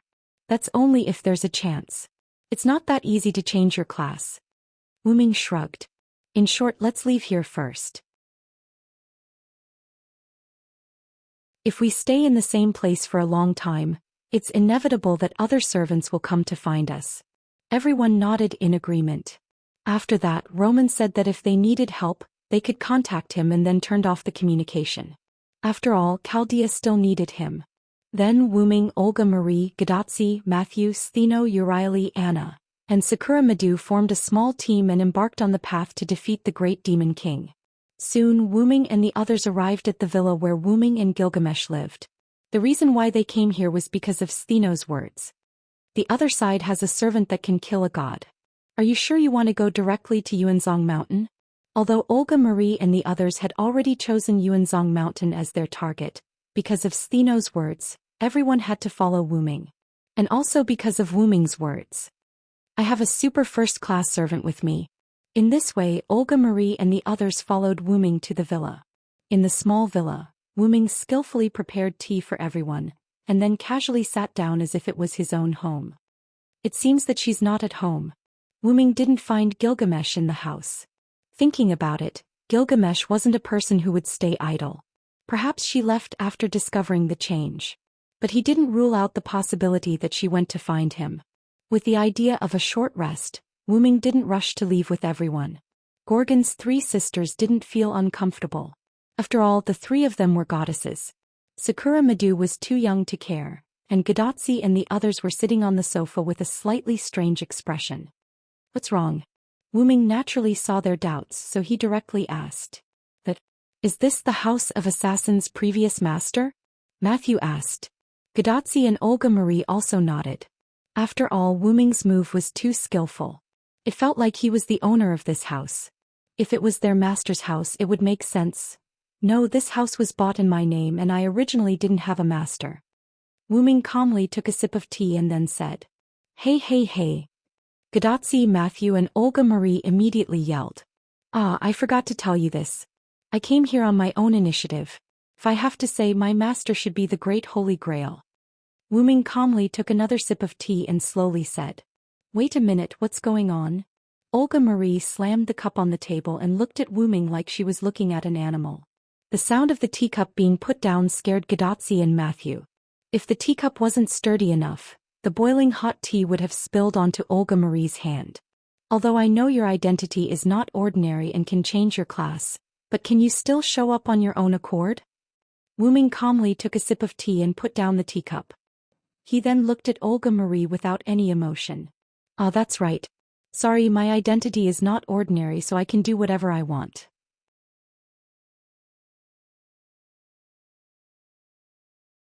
Director. Calm down. Gadotsi smiled awkwardly. Then Olga Marie angrily sat on the sofa and then grumbled by herself. She kept muttering, how can you cheat like this? It's really against the rules. By the way, is the companion that assassin mentioned not here? Matthew awkwardly smiled and began to change the topic to discuss the purpose of everyone here. She probably left here to find me. Wuming smiled. Don't worry, it can be said that no one can kill her. Of course, if her stubbornness flares up, the result might be different. Thinking that if Gilgamesh was angered, it meant that he had lost half the battle, especially with Lancer who had the power to kill gods. If Gilgamesh fought him head-on, he would be at a disadvantage. Let's take a break here. After all, if we plan for the worst, we should still have 6 enemies. Wuming looked at everyone seriously.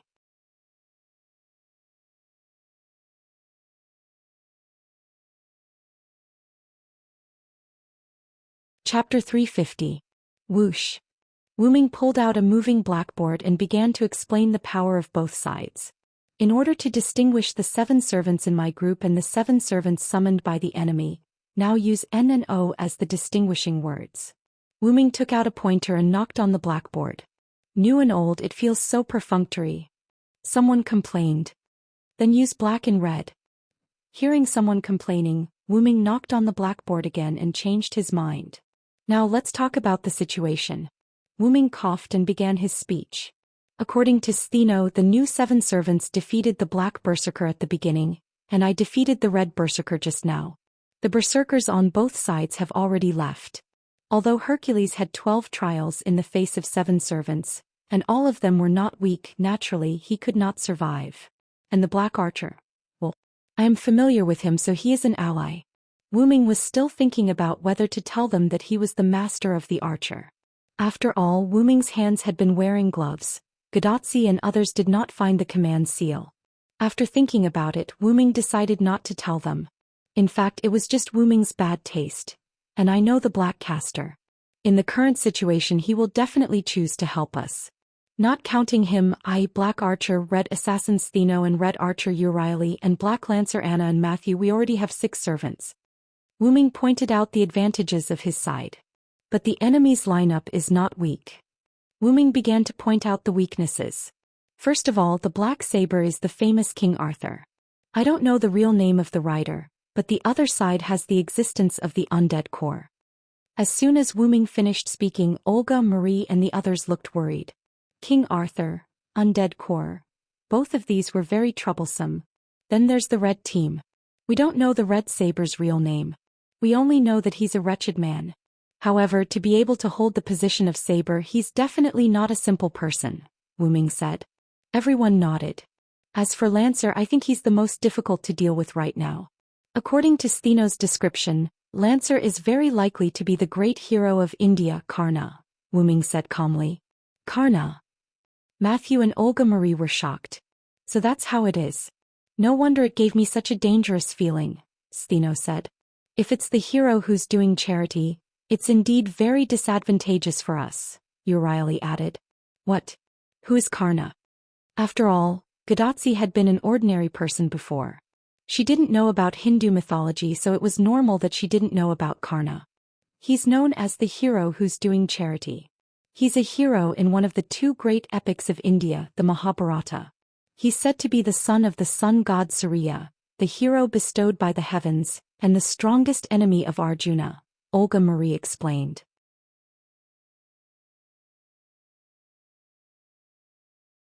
In the Mahabharata, Karna has a golden armor that's connected to his skin. It was given to him by his father, the sun god Surya, to protect himself. It's basically invulnerable, Wuming explained. But his strongest weapon is the god-killing spear that he gave up the golden armor, Matthew said solemnly. God-killing spear? Indra tricked Karna into giving him the golden armor. Out of guilt he gave Karna the lightning spear that can kill gods. It's undoubtedly a weapon against gods. At full power no god can defend against it, Wuming said nostalgically. Wuming had fought Karna before and won. However, there was no doubt that Wuming cheated. He was temporarily given the evil noble phantasm by the suppression force. He locked Karna as evil, and took advantage of the opportunity to hurt Karna, who had lost his golden armor. If Wuming had fought Karna with Sodlek saber rank, there was no doubt that Wuming would have lost. No matter how much Wuming disguised himself as Sodlek, Sodlek was still a human general after all. The mystery was different and he was crushed by Karna. Wuming shook his head to stop thinking about it. Especially the servants with divinity. Once Karna releases his noble phantasm, he'll most likely die. Wuming's words hit everyone's heart quite hard. What's more, Karna is a brave warrior. His martial arts have reached the peak. Ordinary servants will soon be defeated if they fight against him. Wuming looked at everyone and said earnestly, "At least you guys have no chance of winning." This sentence made Matthew and Anna lower their heads. That's right.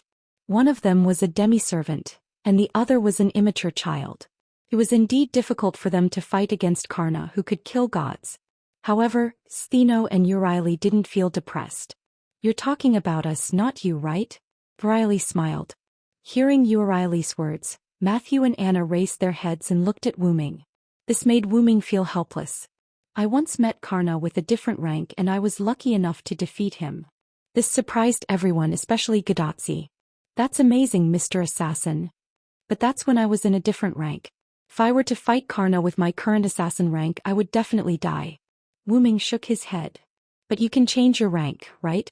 "Then change your rank," Olga Marie said casually. The others also looked at Wuming in agreement. "I also said that there are conditions to change a rank. It just so happens that I don't meet the conditions at the moment."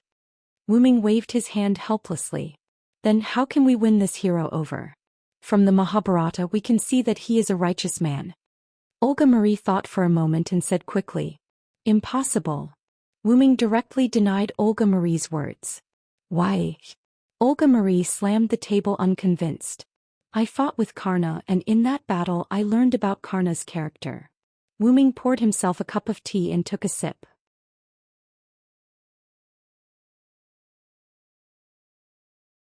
"He is a servant who completely obeys the master's words. He completely wants to turn himself into a weapon, even though the servant is the master's weapon," Wuming said, a little bored. "Oh. Then we are definitely going to lose," Gadotsi said, a little depressed. "Senpai."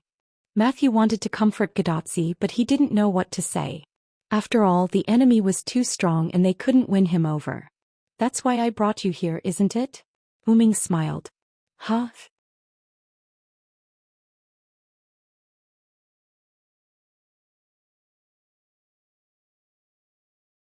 Chapter 351.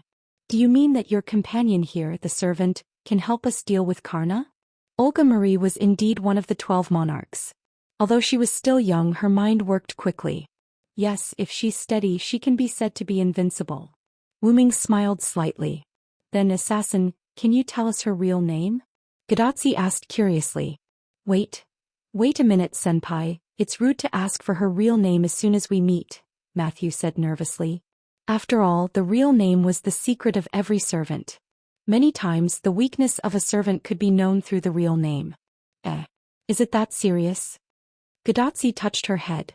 After all, Gadotsi didn't understand these rules, so Wu Ming certainly wouldn't be angry. Don't worry, just knowing her real name won't affect her. Wu Ming smiled. The ancient king, the hero king Gilgamesh.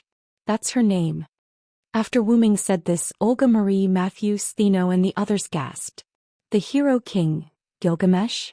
Gadotsi asked in confusion. The ancient king who collected almost all the treasures in the world and cut off the connection between gods and humans. That's already the highest level of heroic spirit, Olga Marie said.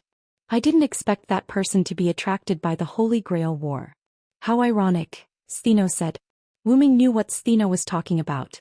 The ancient king who had almost all the treasures in the world and supreme power, was reduced to a servant and participated in the dirty magician ceremony. The Holy Grail War was a dirty ceremony, a war that was triggered by the selfishness of magicians using the weapons called servants. War was dirty. Whether it was in the name of righteousness or something else, the essence of war would never change. This was also why Joan of Arc felt that her hands were dirty. Even if the French army was the righteous side in the war between England and France, and even if Joan of Arc had been holding the holy flag on the battlefield and did not kill anyone, she still participated in the war. Because of her filth, she did not refuse the trial, did not argue for herself, and did not feel that it was unfair.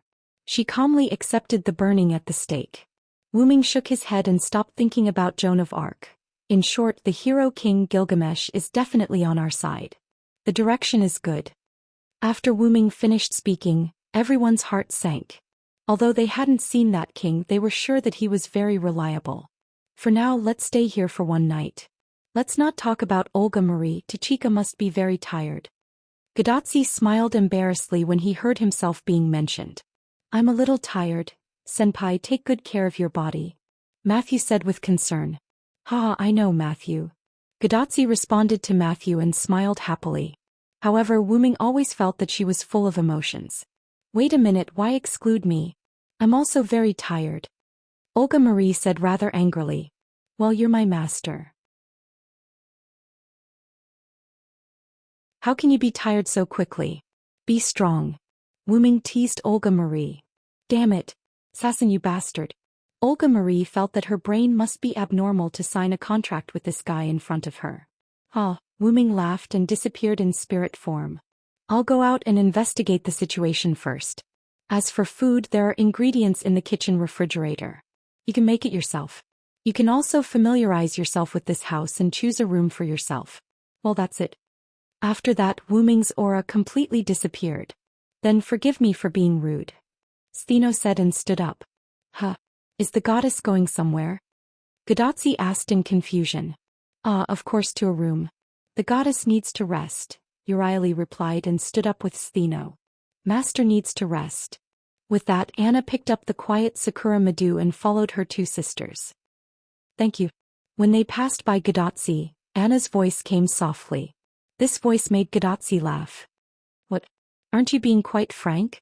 After the three Gorgon sisters left, Olga Marie spoke. Seriously, they're all so willful. Olga Marie complained as she sat on the sofa and angrily drank tea. I feel like the director and assassin are very compatible, Gadotsi suddenly said as she looked at the complaining Olga Marie. What do you mean? I don't want that guy to be compatible. Seriously. Olga Marie glanced at Gadotsi and said calmly. Olga Marie's anger had almost subsided. After all, she got used to being angry. I'll go see what ingredients we have in the fridge. Matthew stood up and bowed to the two before walking to the kitchen. What's wrong with Matthew? Gadotsi asked after Matthew left. You noticed it too? Olga Marie crossed her arms and looked in the direction Matthew left. Yeah, Matthew is giving people the feeling that he has something on his mind. Gadotsi finished and stood up. I'll go take a look. With that, Gadotsi left. Yeah. After all, you're Matthew's master. Olga Marie said calmly as she watched Gadotsi leave. Really, when will my servant care about me? Olga Marie couldn't help but think of the only servant who was willing to contract with her, and the only one who could contract with her. In the kitchen, Matthew began to check the appliances after he found the kitchen. The gas furnace is normal. The electricity and drinking water are still there. That's great. Matthew said happily. After all, if the electricity and water were cut off, it would be terrible. Matthew. Suddenly, Gadotzi's voice came from behind Matthew. Hey, senpai, why are you here? Matthew turned around and looked at Gadotzi, who came in. Because I'm a little worried, so I came to see you. Gadotzi smiled. Foo foo. At this moment, an unknown white creature that looked like a squirrel, cat, or dog appeared at the entrance of the kitchen while making a foo sound. Ah, it's foo foo. Matthew shouted in surprise.